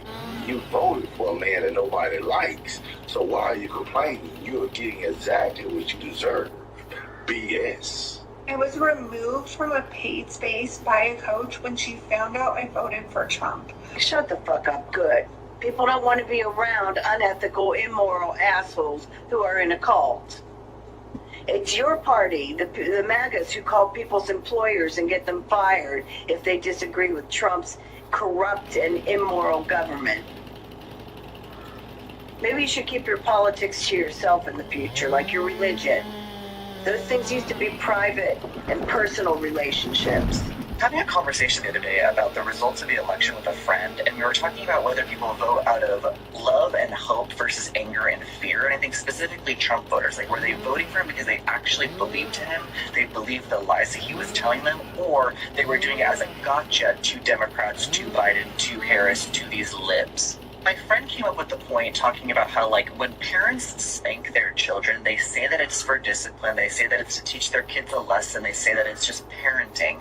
But we all know that it's because the parents are unable to articulate and have the emotional intelligence to actually parent the child, and they just take out their emotions on said child. Compared to the Trump voter, I think the typical Trump voter does not follow policy, does not follow the presidency, does not follow the historical context, does not have the education to understand why Trump himself is not a good candidate and why what he will implement is not going to be good for them specifically. But they love the joke of it all. They love the gotcha. They love the, like, oh, owning the libs. Similarly to spanking, I think that the parent and the child and their relationship is negatively affected because of said spanking, where if you did active parenting, if you did, like, soft parenting, if you actually just, like, talk to your child, they wouldn't be as damaging as, like, hitting them. The same it goes for Trump voters, where it's like, if they actually were engaged, if they actually questioned, if they actually just, like, thought about what Trump is saying and, like, believed for what he was saying, like, we would all be benefiting, including them. I am so genuinely at a point where the thought of having to have a conversation with anybody who voted for Trump, still supports Trump, makes me want to die. Like, at this point, it has been proven time and time and time and time again that it was a mistake to vote for him, and they don't admit it. Some people admit it. I'm not going to say that there are not people who are like, okay, this is stupid, but there are so many that are still 10 toes down on, yep, he's doing great, he's making America great again. Have you checked gas prices?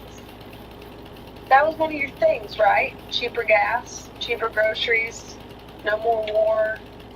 Those things matter to you, right? Yeah, well, he lied to you.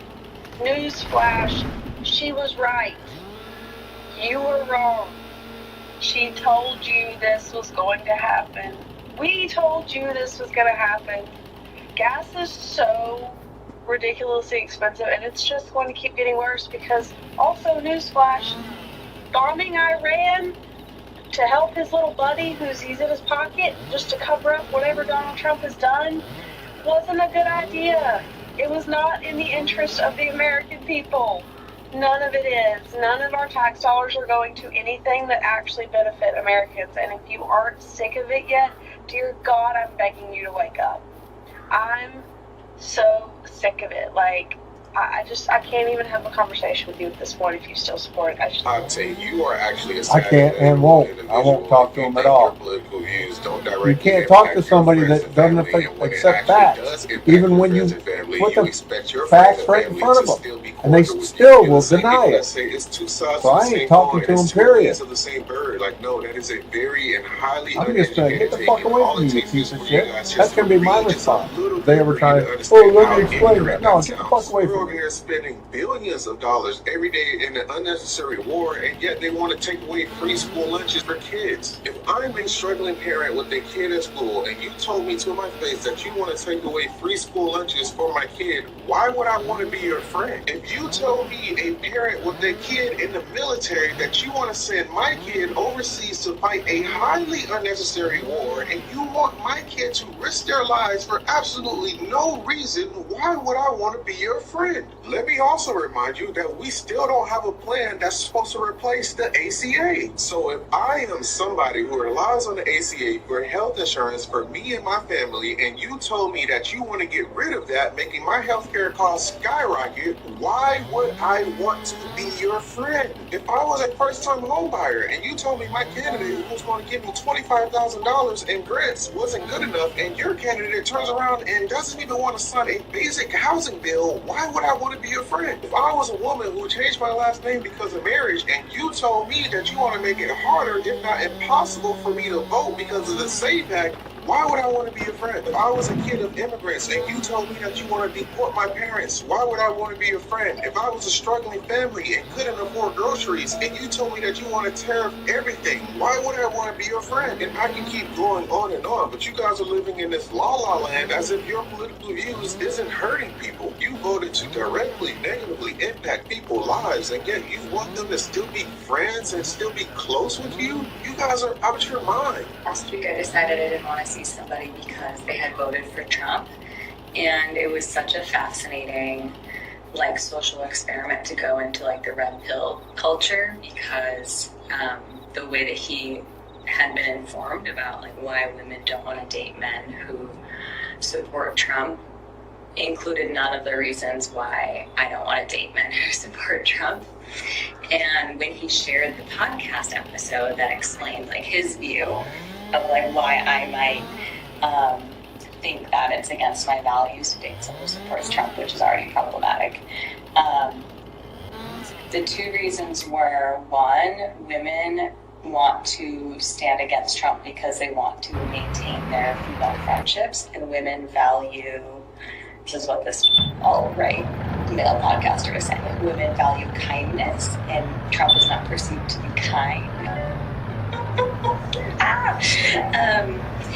And so that's one reason. It's because we want to maintain our female friendships. And then the other reason was because we want a leader in our partner. And left-leaning women have been brainwashed to see leadership as being visible on social media about global issues like Palestine. And so because we're I don't want to date you. But this has come up a few times, even with my ex. He was close friends with people who would throw America First parties, and I was I don't like that person. For me,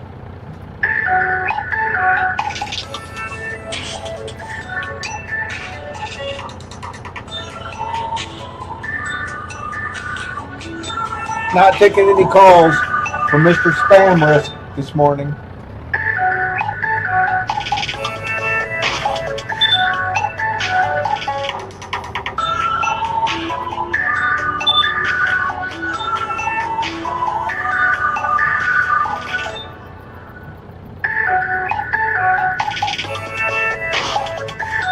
my reason is I want to be with a man who's going to stand up to aggressors and abusers, because the only way that our world heals is for men to actively take a stand in their relationships with other men around what is acceptable behavior toward women.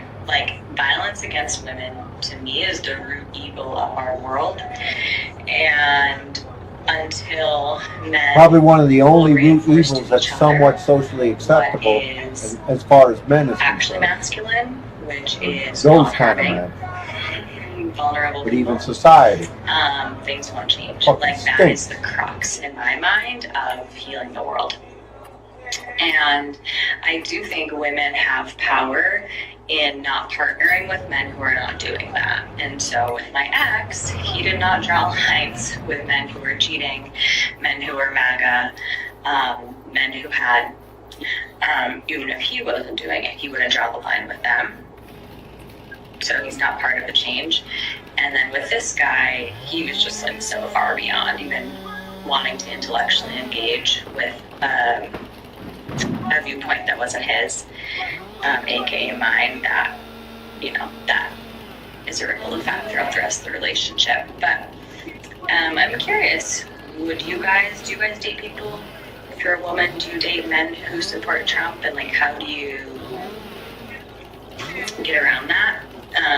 And No fucking way I date a about woman my who theory supports about Trump. No fucking what way. needs to I wouldn't, happen at this and point, why I it's wouldn't even really date men a woman that's a drawing lines Republican with right men, now, even if and she also did women support Trump. drawing lines with the men in The their whole life, goddamn essentially, party is fucking potentially infected having by to the be, goddamn I would cult. rather be celibate for the rest of my life than be with a man who will not defend women.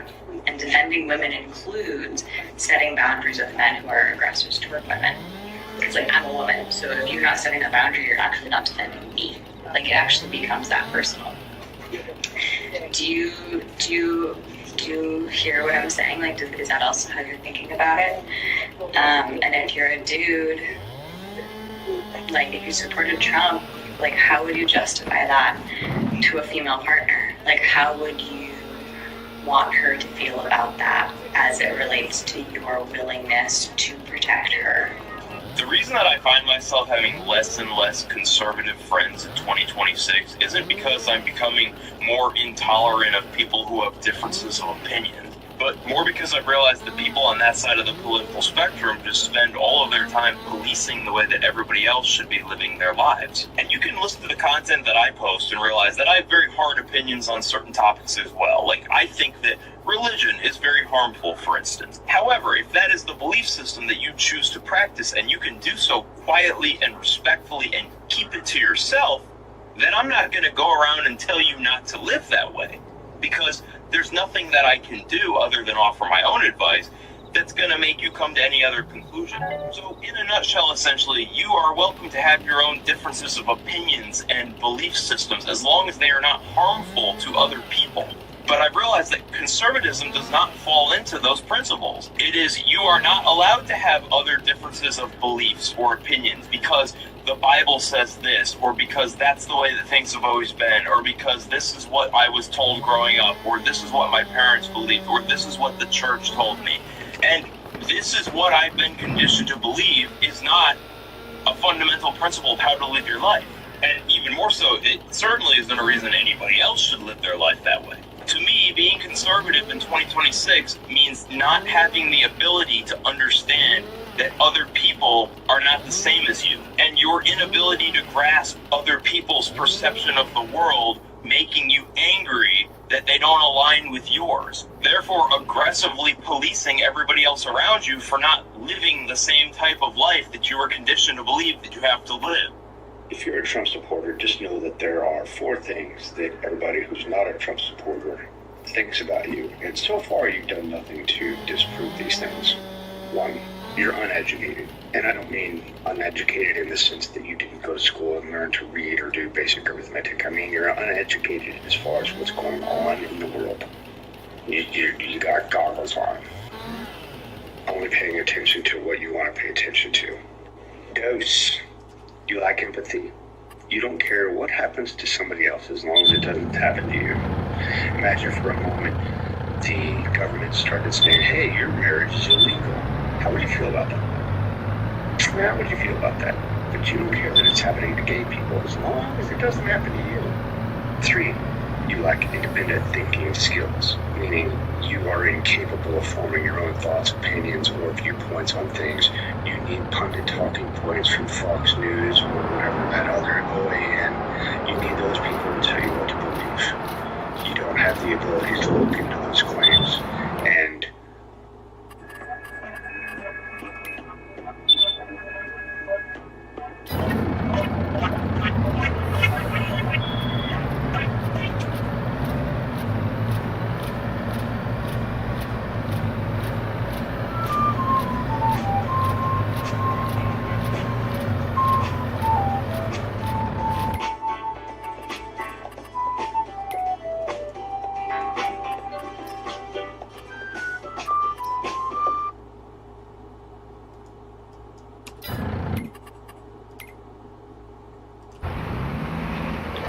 maybe think something else. It's a confirmation bias. You live in this bubble and you refuse to step outside of it. 4, and I think this is the most important. I think this is the one you really need to work on if you have the ability, and that is critical thinking. Critical thinking is the ability to look at a situation and say to yourself, you know what, that's kind of fucked up. That's not right, and you can't do that. So I look forward to all the laughing emoji reactions to this video because the people that I just made these claims about don't have the ability to defend themselves. So they do so just put the laughing emoji. So fire. Something to ponder. And one reason why I have not rushed back into relationships with... That reminds me of a conversation I had with somebody on Facebook who was a Trump supporter. This was like a year before the 24 election. And he made a comment that says Democrats are ruining this country. So my reply to his comment was, how are Democrats ruling this country? By making sure everybody has affordable health care? By making sure everybody has a livable working wage?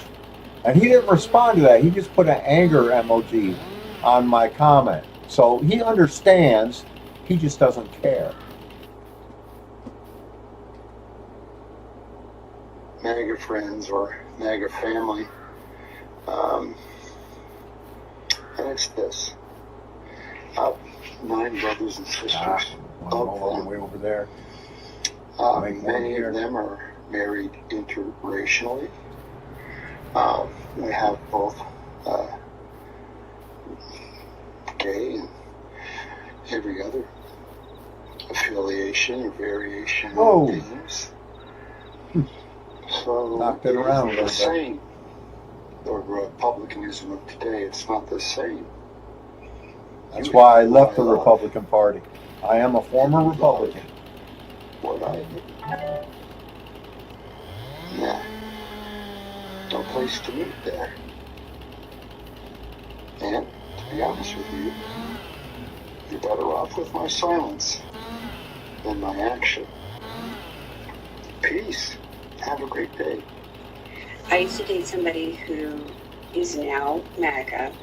Of course, back then, we didn't know what that was. It didn't exist. But there were signs. He could not finish unless he was watching trans porn.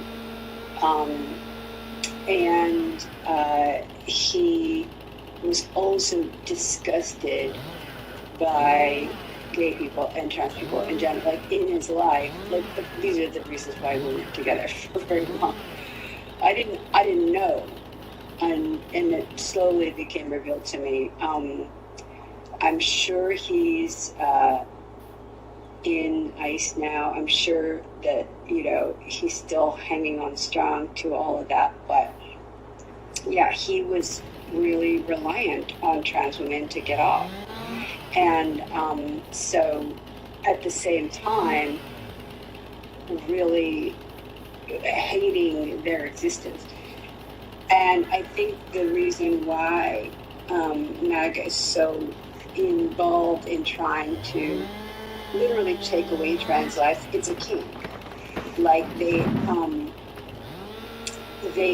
have such a sexual investment in trans lives, and it makes them hate themselves and want to destroy the object of their obsession. And so that's why they are obsessed, because they can't get off without it.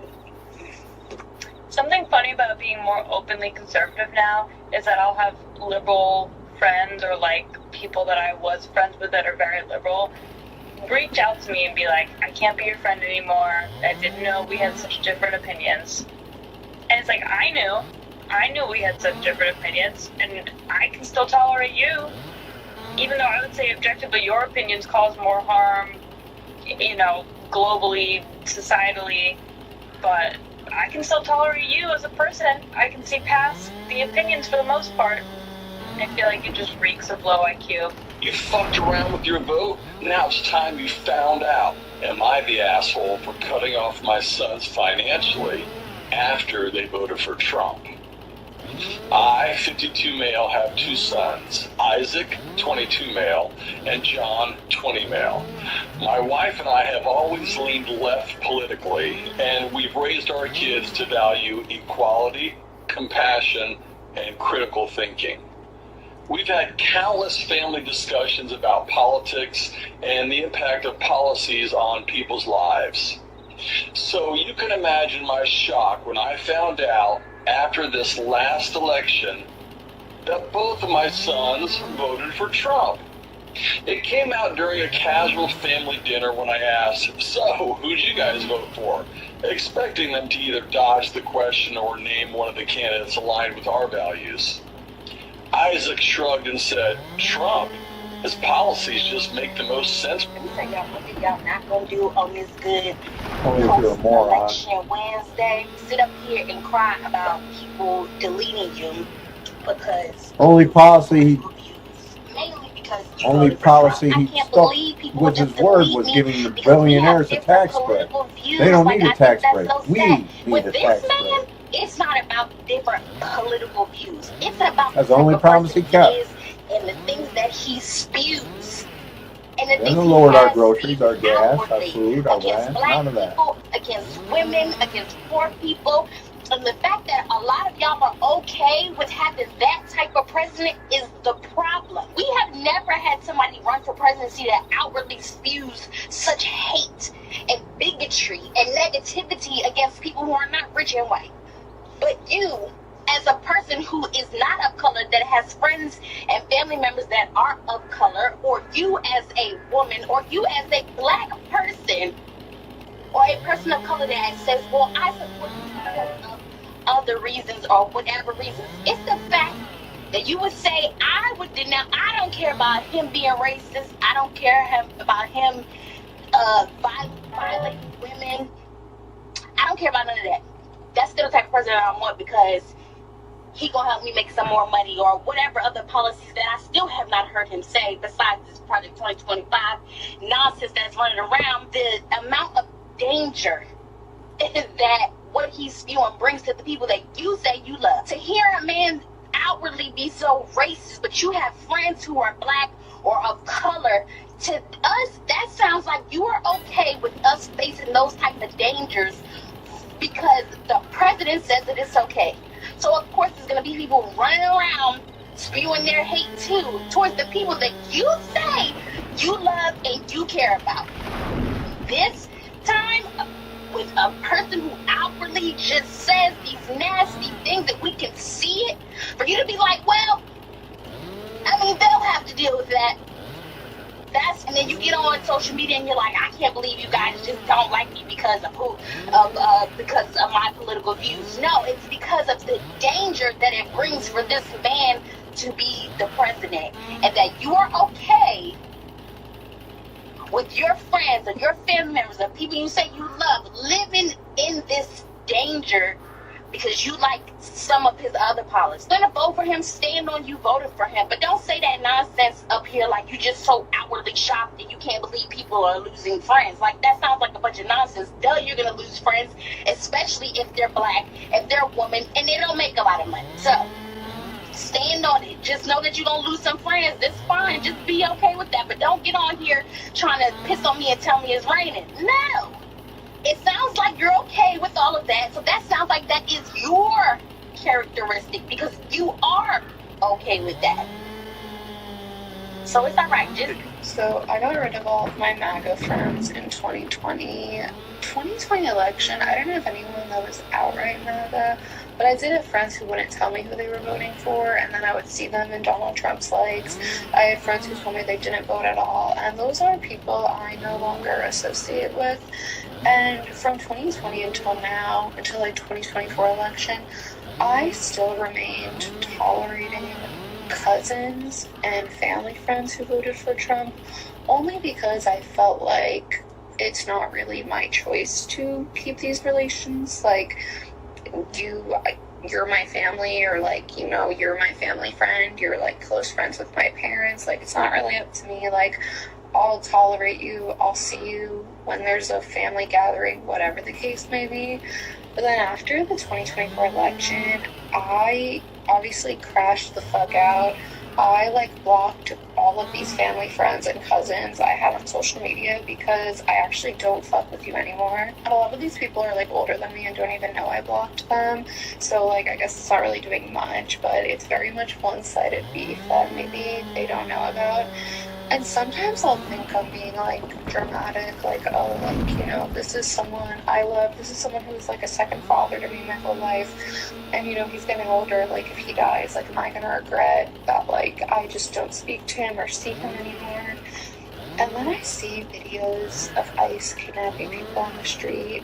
I see that they're discussing, you know, the overturning of gay marriage, and it's like, how the fuck does anyone remain cordial with literally anyone on that side? I also feel like we got to this point because we didn't ostracize these people enough in 2016.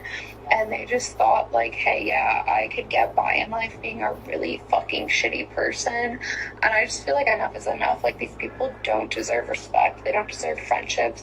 They don't deserve anything meaningful and good in life. Truly, genuinely. This video is for anyone who doesn't understand why someone in their life might feel uncomfortable or want to distance themselves or not want to be in your life anymore because of your difference in political views. I just want to give you this example.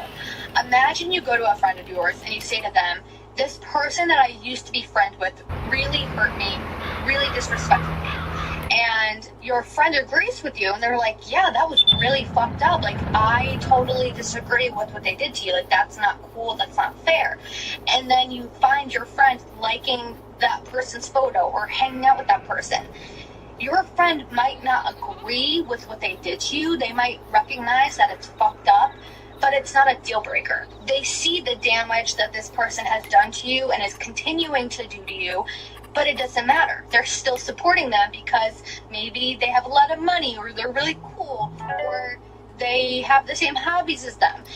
Those things are more important to them than you as their friend. Do you see what I'm saying? It's one thing to disagree with someone on policy, but when it comes to human rights, basic human rights, that's a whole nother story. You might not be racist, but if the politician that you're supporting is, it's not a deal breaker for you. You might not be homophobic, but if the politician you're supporting is, it's not a deal breaker for you. You might not hate women, but if the politician you're supporting does, it's not a deal breaker for you. The people in your life want to feel loved by you, respected by you, safe around you. And if you're supporting someone who makes them feel the opposite, that's going to make them feel that way about you. So let me get this straight. We said, if you voted for Trump, we're not going to be affiliated with you no more. We're not coming to Thanksgiving. We don't want to talk to you. And y'all really said, oh, you want to fight? All in. What do you got?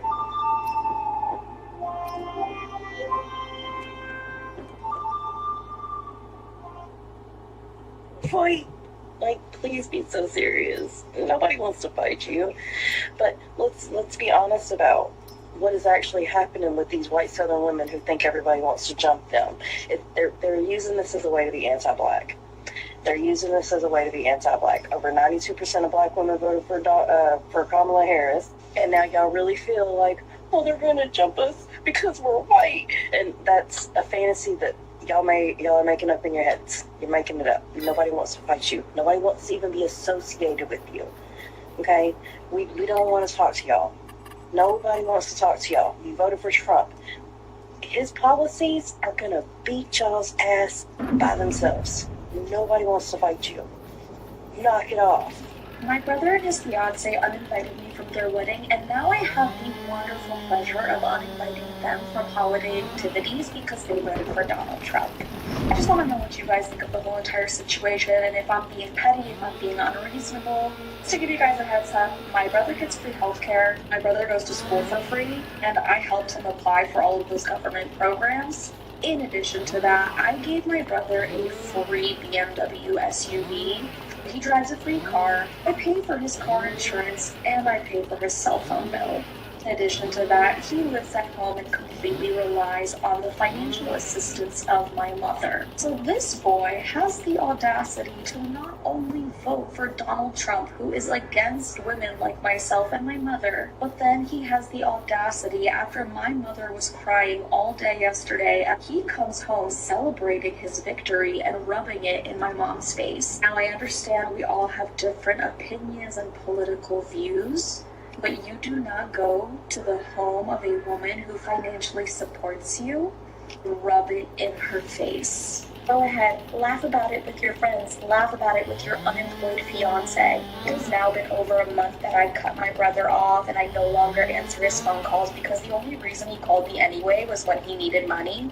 And I know that's really hard to do, and I know right now a lot of people are going to have some very uncomfortable Thanksgivings and Christmases. But at the end of the day, I really encourage you all to protect your peace. I'm not saying that you need to cut out every single person in your life that doesn't agree with you politically.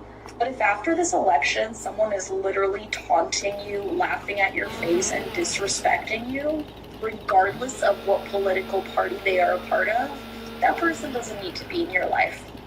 You know, there are a lot of cowardly men out there who are supporting Donald Trump and think it's manly to do so. I don't know about you folks, but when I was growing up, all of the men around me told me to respect women, treat them with the dignity that they deserve, don't bully women, don't insult women. Donald Trump has done every single one of those things. He's bullied women, insulted them for their age, weight, appearance, things of that nature. He was found liable in court by a jury of his peers for assaulting a woman. And of course, to this day, he brags about taking reproductive rights away from women. So if you're a man and you're supporting this guy, what's wrong with you? Get it together. If you are willing to overlook Donald Trump thinking that your wife, your daughter, your sister, your mother are just pieces of meat and that he doesn't care about them, then I'm sorry, you're a coward. Now take your Monster energy drinks, your lifted truck, and get the hell out. As much as I have no issues I'll get some more coffee. Trump supporters out of my life, or toxic people out of my life, it still fucking hurts. I have talked on here a few times about losing one of my best friends this fucking cult. Another one of my best friends I've talked about that lives in Israel, but she ended up moving back recently. We just don't see eye to eye on things that I've tried. I've really tried, because it means a lot. It means a lot, like,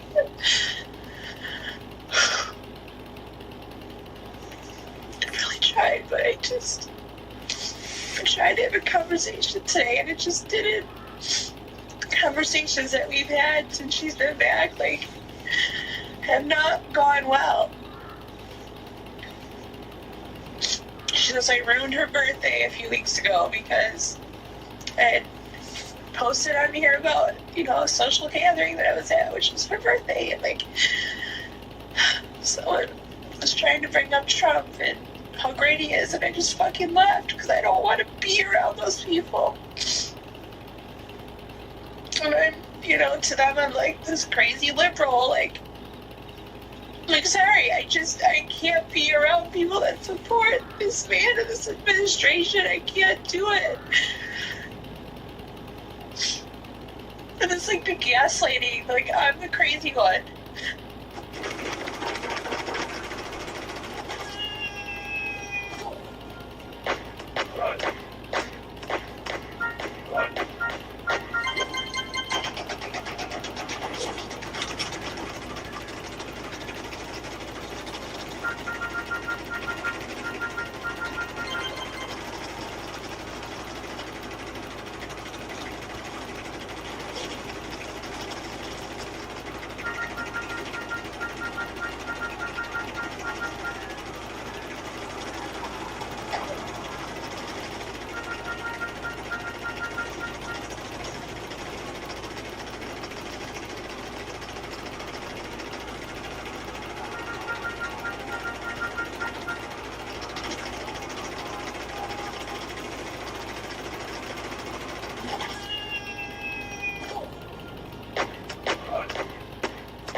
And it's like I've tried. It's like you hold on to someone because you just like miss who they were, and like before all this craziness that happened in your relationship, and how it's just changed. Like the world is just so fucking different. I don't know. It's just like I miss the way my friendships used to be. Like, in a way I'm glad, because it's just like weeding out all this fucking nonsense, and I'm like trying to make way for new relationships. But then it's like, you think like, I don't know, like, I'm just so emotional right now just thinking about it, because like there's something so sweet about having people in your life from your past and like long-term relationships. It just feels like, luckily I do have amazing people in my life still, but like it still fucking hurts. It hurts when you just can't find any common ground, and it's like I'm not willing to shut up and keep my mouth shut to make you fucking happy when it comes to fucking human rights. Just like I'm not doing that. God, if you voted for Trump, you're dumb, you're stupid, we all hate you, and never forget that. Women who voted for Trump, remember this. We ain't doing your hair, we ain't styling your clothes, we ain't listening to your lame-ass stories about your lame-ass husbands. You are not invited to brunch. And your hag card has been revoked. Okay, rookies? Call it what you want, but if you voted for old boy, no, we can't be cool. Yes, it is that serious, and no, I will not be elaborating further. Blocked. Say good again. Say good. Good. Bye.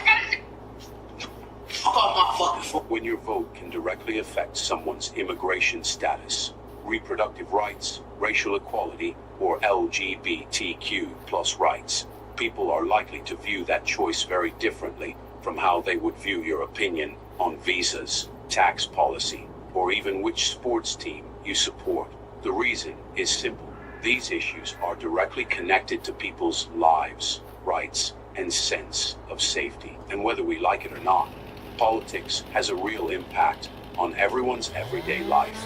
Try putting yourself in someone else's shoes. And the small squad first. If it goes sideways, pull back. Now build more barracks. You need more troops before that lane collapses, because the enemy isn't just sitting around, and every extra squad helps hold the line. Imagine that someone you love is an immigrant who worries every day about the possibility of being deported, while you voted for...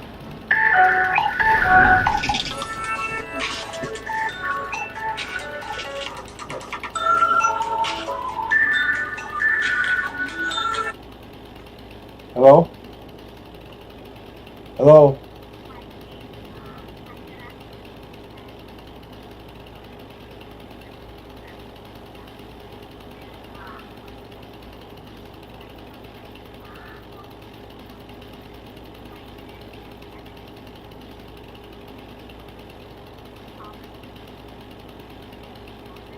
Who is this calling?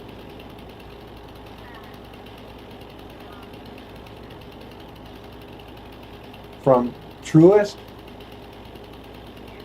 Truist Bank?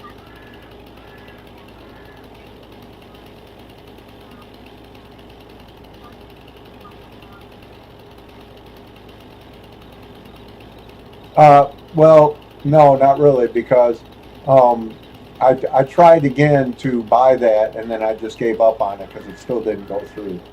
So.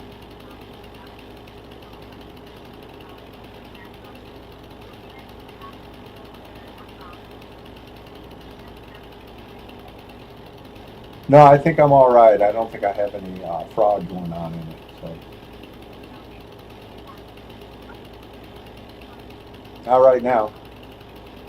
Not right now. All right, thank you. All right.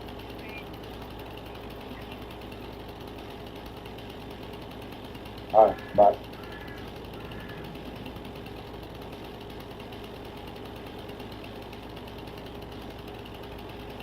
For a candidate who supports large-scale deportation programs, for that person, it is no longer just a political debate on television. Or imagine that a woman close to you feels that her ability to make decisions about her own body and reproductive health is being restricted. Imagine that your son or daughter is part of the LGBTQ+ community. While you support policies directly targeting people like them, and if you are black, think about how you might feel if a political movement supported by someone close to you is seen as normalizing racist rhetoric or opposing programs designed to address racial inequality. That is why, for many people, this is not simply a matter of saying, we disagree on policy. It can quickly become deeply personal because they believe that government's laws or elected policies may directly affect their families, their futures, and their freedoms. And that is also why more and more people are choosing to set boundaries in their relationships. They may say, I do not necessarily hate you, but because of your political choices, I no longer feel safe, respected, or comfortable continuing this relationship in the same way as before. And fundamentally, people have the right to make that decision. Friendships and personal relationships are voluntary, and no one is obligated to remain in a relationship that may stress that their intention is not to harm immigrants, women, racialized communities, or LGBTQ+ people. And that perspective also deserves to be considered fairly. There are people who genuinely believe that Trump's policies on the economy, immigration, security, or the role of government would benefit the country. But on the other side, there are also many people who believe that some of the policies promoted by Trump and his political movement could threaten their rights, their safety, or their legal status, as well as those of the people they care about.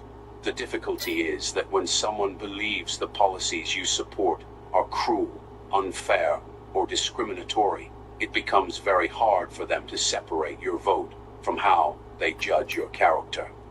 In their eyes, a political choice is no longer simply an opinion about tax rates, government spending, or foreign policy. They may see it as a sign that you are willing to accept a policy they believe could directly harm them.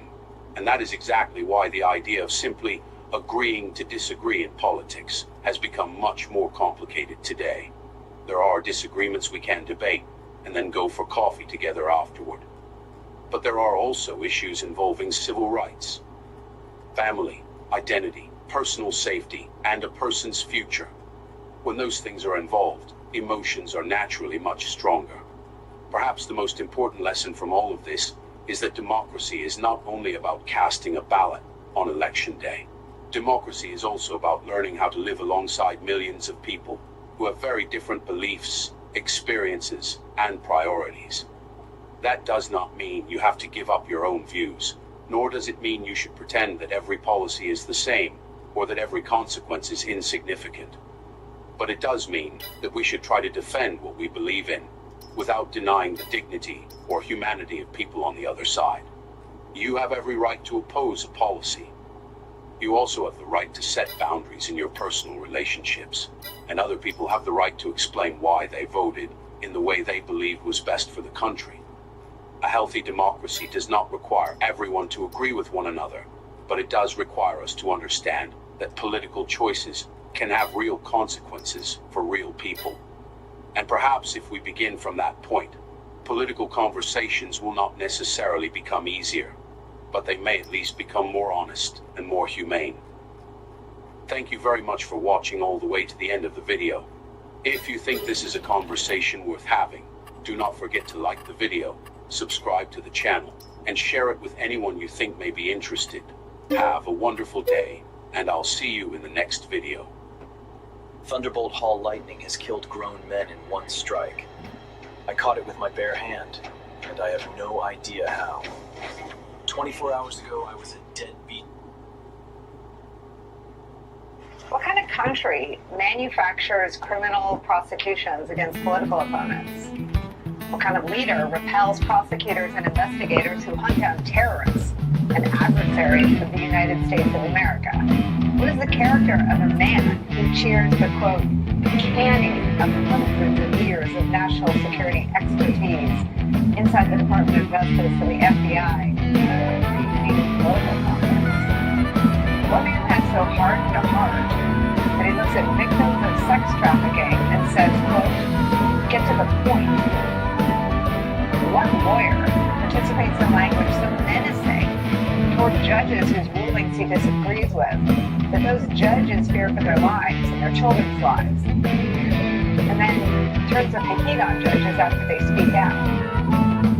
What man scrapes the bottom of the ethical barrel to create a legal structure around Donald Trump's brazen corruption by representing the fraudster and the government he seeks to defraud by cocooning him in legal immunity from the IRS? What kind of conservative leads the Department of Justice to the point of being disbelieved, disrespected, and distrusted by even some of the most conservative judges in the federal system? And what Republican cheers the purge of bright rising star prosecutors like Eric Siebert and Danielle Sassoon? The answer, tragically, is that that country is America. This is who we are right now. And all those actions were directed by or supported by Todd Blanche. One final question for you this afternoon. What man, what member of the Senate, who has already lost his job, lost his opportunity to serve because of Donald Trump, then fails to tell the truth about all this and the threat that Todd Blanche poses to the rule of law?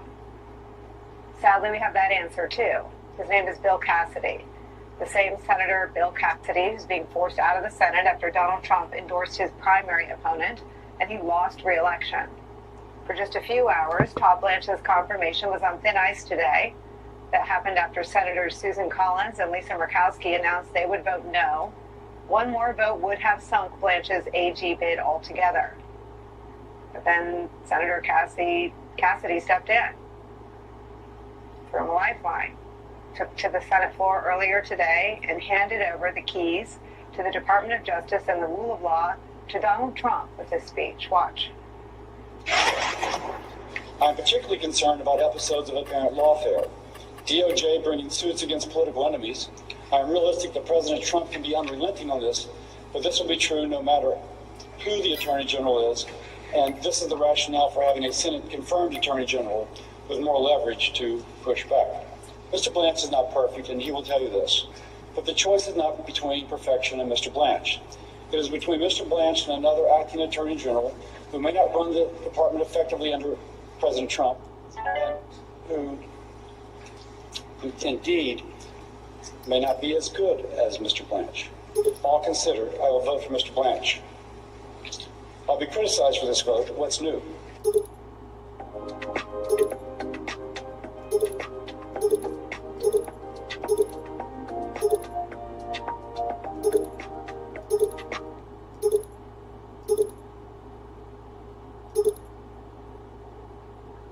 Game of Thrones Dragonfire just dropped, and I am genuinely obsessed. So basically, you finally get to conquer Westeros yourself. You build your house, raise your armies, and yeah, claim your dragons. I literally felt like I was in the show. The whole thing just pulls you in way more than... I will vote for Mr. Blanche. I'll be criticized for this vote. What's new? What's new? Fucking piece of shit. What are you even talking about? Quote, more leverage to push back? Say that about Todd Blanche, who has done everything in his power, things that Pam Bondi wouldn't even do, to reshape the Department of Justice, basically take the justice out of the Department of, in Donald Trump's image. Before Senator Cassidy delivered that speech, which made Todd Blanche the Attorney General, survivors of Jeffrey Epstein's abuse sought a meeting with Cassidy, writing this, quote, to Senator Cassidy, you have a record of standing with survivors of human trafficking and sexual assault. A vote to confirm Todd Blanche would be a vote against those survivors. We hope you will meet with us today and urge you to vote no on Todd Blanche's confirmation. The request was ignored. Senate Republicans voted for need general confirmation of a man who's already done everything in his power to end DOJ's independence. Before we begin today with Democratic Senator Adam Schiff of California. Senator, where do we go from here? Well, I sadly think that it's likely now Blanche has the votes. I was deeply disappointed to hear those comments you just aired from one of my colleagues. Many of the reasons why somebody shouldn't be confirmed. The fact that they have abused the Department of Justice to go after the president's enemies, the incredibly, not just botched, but wrongful handling of the investigation into Epstein and his victims, the cover-up of some of those materials on the one hand, on the other hand, pushing out materials that expose the victims to being victimized again by publishing their names, there we go. their photographs, this slush fund you tried to set up. You go through this long litany of abuses by the Attorney General, and you could have one or two reactions. One is to say, this person should not be the Attorney General, and we're going to oppose him, and we're going to demand the president send us someone better. Or the other is to say, nonetheless, I'm going to support him because the president might send us somebody worse. It only makes sense, I think, to defeat someone like Todd Blanche and insist on something better, insist on someone who will not go along with these collusive settlements, who won't continue to act like the president's criminal defense lawyer. And Nicole, I think you're absolutely right when you said that whether he is confirmed or is an acting, even if he's confirmed, the moment he does something the president doesn't like, the president is more than willing to just fire him. So I think that doesn't give the public any greater protection. I had Judge Esther Salas and Judge Jack McConnell on yesterday about the vitriol being directed at federal judges in the judiciary from Donald Trump, from the general counsel at the Department of Homeland Security, who has a list called, quote, the worst of the worst about judges, and from Todd Blanche himself. Let me show you what Judge Jack McConnell said yesterday. What we're seeing right now is out of the executive branch, it appears to be an attempt to delegitimize the courts, and they're doing that through trying to delegitimize judges. The deputy attorney general, soon potentially to be the attorney general, said we're at war with the courts, and he called people to action on it. These kind of things are not acceptable in a democratic society where we follow the rule of law. It's across the board. People appointed by Democratic presidents, people appointed by Republican presidents have been subjected to this personal attack on judges in an attempt to delegitimize them. It's really an attack on the judiciary itself. And the very foundation of our democracy. Senator, if Democrats retake control of the Senate in the fall, what could you do to hold, in the judge's words there, quote, the executive accountable for what judges themselves say is a clear attempt to, quote, delegitimize the rule of law in America? Well, I think the judge is absolutely right about what we're seeing go on, and it is more broad than just the judiciary. We see the president attack the press when the press reports in a way that he doesn't like. Those are enemies What of is the people. going on? Likewise, Damn. any branch of government, including the judiciary, that stands up to the president. And frankly, the judiciary has been the savior, at least the lower courts, during these tumultuous past 2 years. So many of the president's illegal actions have been shut down by judges appointed by both Democratic presidents and Republican presidents. That's been a rare bright side in terms of our democracy. So they're going after it. As part of the majority, if the majority flips, we'll be able to delve into what the department is doing or what they're not doing, what resources are being provided to help protect judges, strengthening those resources as necessary, and I think fully expose this campaign to really endanger some of these lower court judges that we see from both the rhetoric that's being used, but also these constant attacks. To imagine that the Attorney General or acting Attorney General is treating a co-equal branch of government this way would have been unthinkable in the near past, but now it is an everyday occurrence. Senator, I want to show you something Todd Blanche said that to me seems to invite more questions about criminal prosecutions of people that maybe aren't as notable as a former Olympian.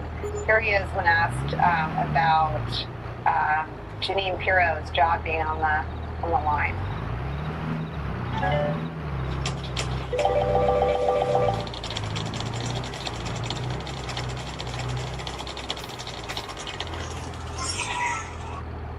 Pirro's job being on the line. Decline to say whether you stand by Jeanine Pirro's decision to drop that case. What message does it send, though, if President Trump fires a U.S. attorney because she determined there was not sufficient evidence to charge 4 people with a crime? Fire her. What message would it send, I said, if... Hypothetically, if the president chose to fire a United States attorney, it turns out he's allowed to do that because he's the president of the United States. I mean, no one was asking him that question. So back to your point about the press, it's a lack of good faith, transparency from that podium. But we know they don't care about the press. What does it say to you, though, that this is a case around which there's friction and that the now likely to be confirmed Attorney General is not standing on the side of the extremely political actor who simply drew a line the way Bill Barr did after Donald Trump?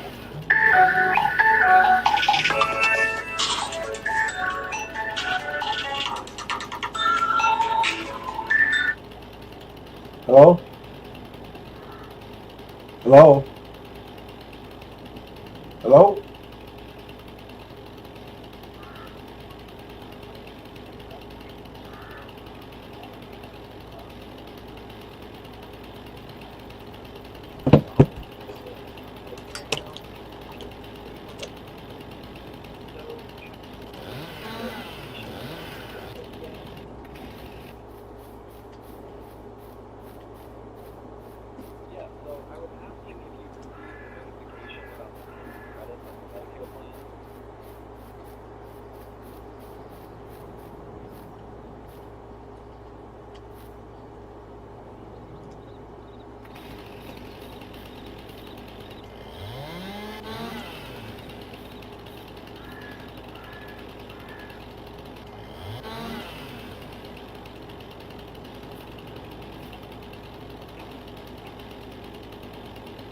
Did after Donald Trump lost at this extraordinary play. She simply seemingly refused to manufacture evidence against someone who didn't do what Donald Trump said he did, which was to vandalize the reflecting pool, which instead was destroyed by a crappy contractor who Donald Trump hired in a no-bid contract. What does it say that the Attorney General won't defend his employee who seemingly refused to manufacture evidence? Well, it's so startling when I hear Blanche say something like that. Turns out the president has a right to do that. What he's basically saying is the president has a right to fire a prosecutor who won't bring in a legitimate case that he once brought. This is part and parcel with Blanche saying that the president has both a right and a duty to go after his enemies. I listen to statements like that, which are unthinkable for any legitimate prosecutor, and I wonder what happened to the Todd Blanche who was once a respected prosecutor in the Southern District of New York, because he's now unrecognizable. I also feel a sense, and maybe you too, Nicole, of utter vertigo when Jeanine Pirro is now the voice of reason. What world are we living in? How did that happen? But you know that you're in some totally upside down world when she is saying, well, we need to dismiss this case because turns out we don't have any evidence. But this is Blanche, and this is why it's so appalling that he may get confirmed today. This is somebody willing to say the president is more than his rights to fire a prosecutor who doesn't bring an illegitimate case. The president can tell us to bring a case with no evidence against his enemies. That's just fine. He has a right and even a duty to do it. And what's more, I will help him. Good evening from New York. I'm Chris Hayes. America's disastrous war in the Middle East is now in its 6th month. Its economy is in a tailspin, and Donald Trump is in a rage because this ball has been put on hold. Remember, this is what Donald Trump wanted and promised, a 90,000 square foot white and gold behemoth that would dwarf the actual White House. It would be the biggest thing on that plot of land by far. This is what Donald Trump has given you. A gaping hole in the heart of the country. He posted this photo this week. Look at that. He's proud of that. He's proud of demolishing the East Wing without asking any of our permission in Congress, to build a Trump monstrosity, to build a ego palace for himself. But today, a federal appeals court ruled 2-1. No, buddy, that actually he is supposed to ask permission. Because, and this really cannot be stressed enough, it is not his house or his land, it is ours. And so the appeals court majority put on hold what has to be the single biggest renovation ever undertaken by a renter in all of human history. In its lengthy ruling, the court majority wrote, the president has no and claims no constitutionally assigned authority over that property. Whether or not a massive ballroom should be constructed is for Congress to decide and is not a matter for executive self-help. That ruling appears to have affected Trump deeply. He is in his feelings about it on the internet. That's based on the nearly 500-word rant he posted on social media, quote, the military and Secret Service are viewing this horrendous, politically motivated, and unlawful ruling as a national security threat to our nation, in that the entire complex is being built for the protection of our country and additionally all future presidents. It is all tied together as one big, expensive, and very complex unit, which is vital for national security and military operations of the United States of America. This unjust decision must be overturned by the Supreme Court in its entirety. I didn't read the whole thing, just yet.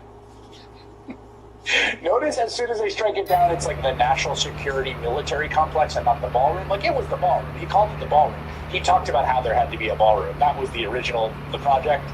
Now it's like the military complex. So forget about Iran, where we are still at war. There's still no deal. Forget about the price of gas, which is still above $4 a gallon, has been for months. If you want to know what the President of the United States spends all of his time thinking about as president, it's clear as day. This is it. I mean, it's obvious if you watch him, but do not take my word for it. Here is the reporter who may know Trump better than any others, Maggie Haberman of the New York Times. How much of his time actually goes into renovation now? A lot. If you looked at like a chart of his mind share, like this I will say about getting into his mind, like 70% of it would be on his renovations. It's a legacy thing, but it's I always think of legacy with him different than the way we usually use the word legacy. It's not what am I leaving behind for the world, it's what am I leaving behind so the world can't kick me off the world. Trump cannot see anything beyond these projects to glorify. Ballroom, there was the reflecting pool, there's the arch, which he's still like raising money from God knows who and in God knows which way. There's the Trump coins and the Trump passports and the statues he's gilding everywhere and all this weird nonsense. The man wants to be surrounded by his gold leaf landlord special decor everywhere he goes. Even today, sitting at the White House press conference for the mining industry, behind a table with a sign reading, American mining, American jobs, right? Clearly set up by his political minders who are like, you have to talk about things ostensibly about the American people. All he wanted to do was talk about renovating. I'm liking the chandeliers. I like those Corinthian columns, but I don't know, cutting them out would be not good. Those are beautiful columns. But I'm allowed to do it. Every once in a while, I'll come in here and grab a painting and put it at the Oval Office, right? He can't help himself. He cannot help himself. And again, this all would be funny if he wasn't the President of the United States. And there wasn't a war going on. But at least there's nothing else going on today the President should be focusing on, right?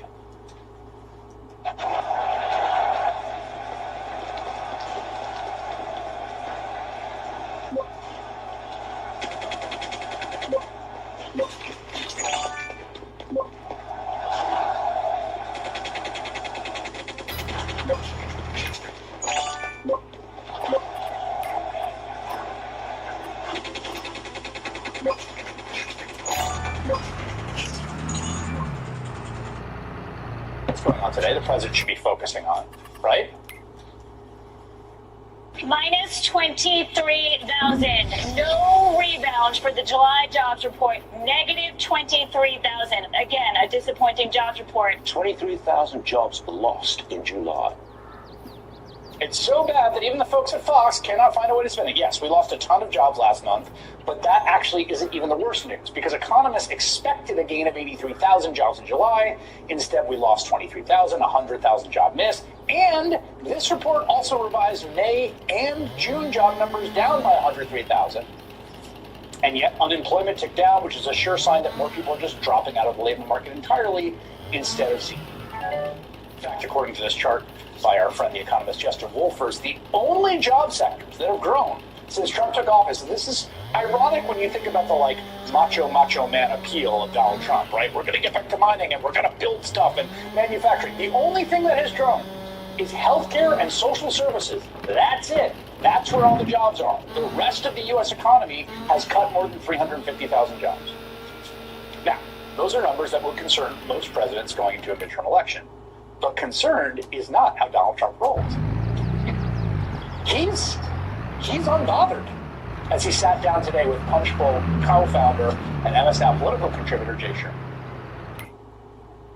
Well, a lot of people are saying I'm one of the greatest presidents ever, but our country right now is doing better than it's ever done. You know, when I see polls on the economy, I should have 150%, not 100%. Oh, yeah. Because we have the greatest. So fucking stupid. This is the You golden can't age get of 150%, dumbass. I don't think that's how percentages work. Put that aside. It absolutely is not a golden age in America. I mean, it is in the Oval Office, and it is across the White House, and it is if you're Donald Trump shanking your butts and having your caddy make up for you. It's a golden age in a literal sense in that Oval Office where Trump is literally adding the color gold to everything. But this week, MS Now reporter Alex Tabbitt spoke with Trump voters in Ohio. And their general feeling was, this all sucks. I was hoping that gas was going to go down so I could do something, you know. You can't do anything with gas prices, and you just can't afford to breathe at this point. Well, I can get laid off tomorrow, then I'm pretty much homeless. Because, you know, you can't save now. No, I'm good on Trump, man. That's all I got to say. What does it feel like to be living in these conditions right now, in these economic conditions right now? Hurt, very hurt. I try to do. Sorry, I cried. I try to do a lot for my kids, and I can't do much. If you could send a message to the president right now, what would you tell him? He needs to look out for the American people instead of himself. Put us Good luck first. with that. Does America feel great again? No, not at all. Sam Stein is the managing editor of The Bulwark and MS Now contributor. Valencia Johnson is a Democratic strategist who worked as a senior advisor to the 2020 Biden campaign. They both join me now. Sam, as I watched that tape, I was thinking that Alex Tabbitt should have said to them, but what about the ballroom? Aren't you psyched about the ballroom? Isn't that, what about that? What if we built that ballroom? Wouldn't that, and we put in Corinthian columns, wouldn't that make you happier? Yeah, they might not go for the Corinthian columns. That might not be the choice. You know, that was kind of like a really heartbreaking video, and it really got to the dichotomy of what's happening here. The obsession with the ballroom and all these beautification projects, it's clearly something that he loves to do. It's where his attention is, as Maggie noted. And it comes at this obvious political cost, because if you're just an average political observer, you're watching the president just spend all his time and day and energy doing these renovation projects. And, you know, the ballroom, it's totally absurd. I mean, of all the things that he's done, obviously he's done more pernicious and damaging things, more hurtful things, more unethical things, although I will say, one of the elements of the ballroom that's really underappreciated is how unethical it is, right? Who is funding the actual project with stream of donations? We just don't know. But putting that aside, if you just step back and you think about what he did, he literally demolished a third of the White House complex without saying he was going to do it, getting permission to do it. In fact, his first inclination was he was going to leave the East Wing intact. And now he's like, well, can't I just go ahead and do it when the courts step in? And it's symbolic of a president who is distracted, who is egotistical, who is focused in all the wrong directions, and he's probably going to pay at the polls for it. If anyone in this room found out what I was, I wouldn't make it out alive. Quinn Talon, Squad 3, Is this a joke? Why is a level 1 on squad 3? 300 heads turned to look at me. I froze. I wasn't a level 1. I was a vampire. And every ability user in this room had been trained to kill things like me. Wait, hold on. The board just... The auditorium went dead quiet as everyone watched the draft board scramble, names flicker, and Quinn Talon reappear at the top. Squad 3... Planting trees now instead of cutting them down. 100%. It picked me. Bugged out. I've replaced the trees that I've cut down. The system just exposed me. Everyone looked at me, more suspicious than ever. There must be a mistake. He's a level 1. That was Aaron Healy, Squad 3's captain. Level 5, the strongest cadet in our year. I'd had a crush on her since the first week of school. Not that it mattered. She didn't know I existed until the board put my name next to hers. No cruelty in her voice, just fact. And he's probably going to pay at the polls for it. Yeah, this line from the ruling. I mean, I keep thinking about this idea. I mean, it's sort of a jokey idea, but like if you're renting a house that had a garage, and you're just like, I'm going to demo the garage. I'm going to build something here. The landlord shows up like, no, you can't do that. Like, this is the ruling. Because the whole thing has nothing at all to do with whether the proposed borrower is desirable or not as a matter of policy. At this preliminary stage, the National Trust has shown compellingly.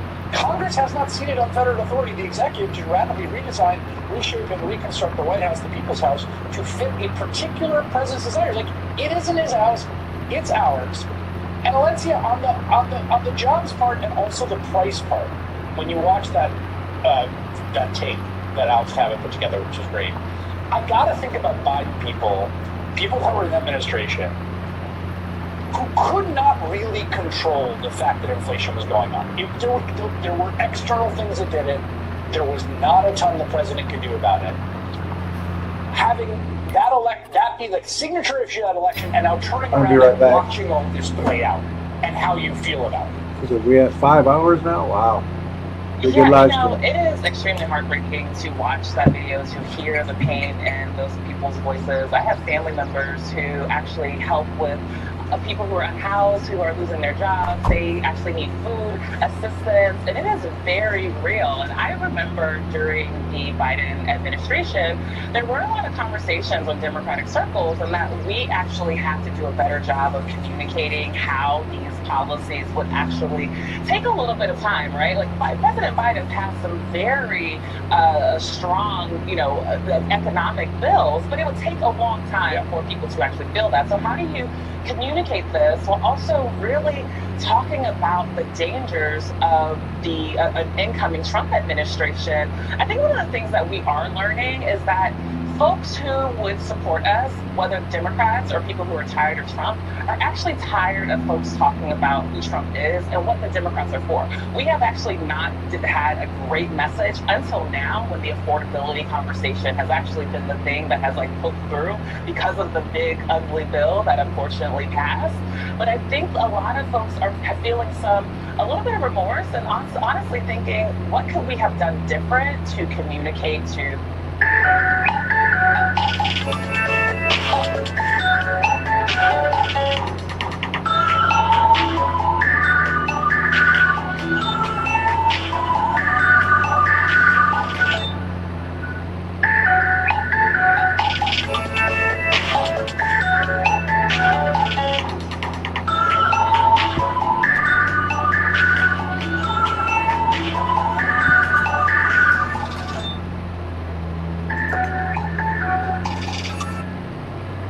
Hello?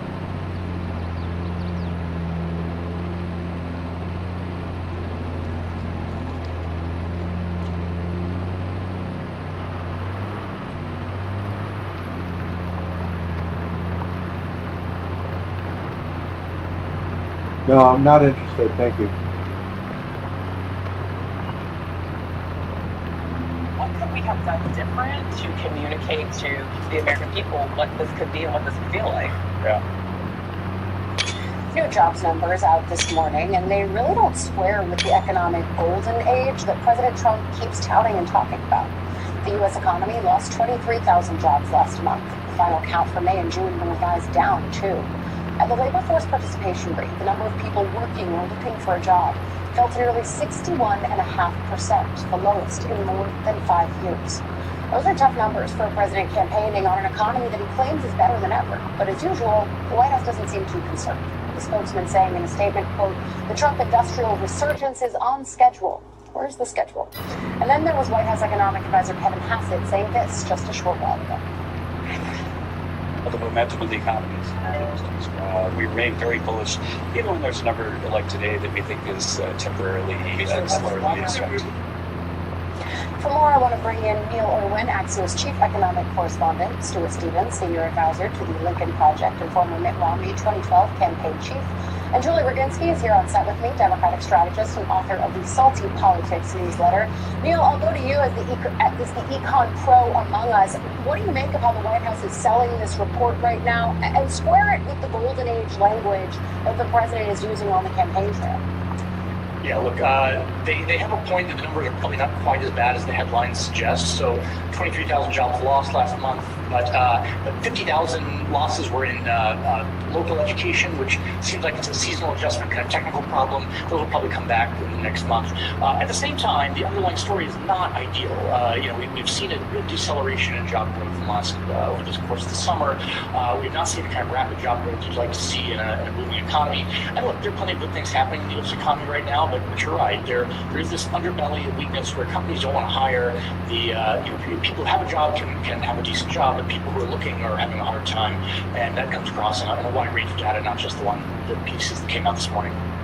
I also think, Stuart, there is this underlying idea of people are saying, regardless of what the actual metrics look like, they are saying that they are hurting in this economy. And so before we play voters talking about that, because we have new sound of it, and frankly, I hear it when I go on the campaign trail as well, what is the way that this White House should be talking about that? Holding space for the fact that maybe the economy is not in the worst place ever, but also that it is not in the golden age and that voters don't feel that it is. Well, I think meeting voters where they are is always a good thing in campaigns. The problem Republicans have is that Trump doesn't allow you to do it. A normal sort of political move here is to do exactly what you're saying. Say, look, I think we're making some headroom here, but look, things aren't what they should be. Gas prices are too much. Everything costs too much. We had hoped to lower prices more, but there's been a lot of complicated issues out there that have stopped us from doing that, but we're working really hard. Those words have just never come out of Donald Trump's mouth, so it's really difficult for it to come out of a Republican's mouth. You can't tell people what you are experiencing is not real. You can't. And a lot of people are turning into Kevin Hassett and say, well, how should I feel? No, I mean, it's like you go out, what are you paying for it, what is it is? They're not going to be saying, well, look, 50,000 of these are just educational for seasonal adjustment. I don't mind paying $90 to fill up my gas tank. It's a terrible position. In the last numbers I saw, something like under 30% thought that the economy was going in the right direction, and higher with independents, and obviously higher with Democrats. So that ain't a great place to be in. No, especially given the fact that this was an issue that Trump used to solidly lead and win on. Julie, before we pivot back to the politics, there are Trump voters that our colleagues have spoken to this week about what they are experiencing on the economy. Listen to some of that.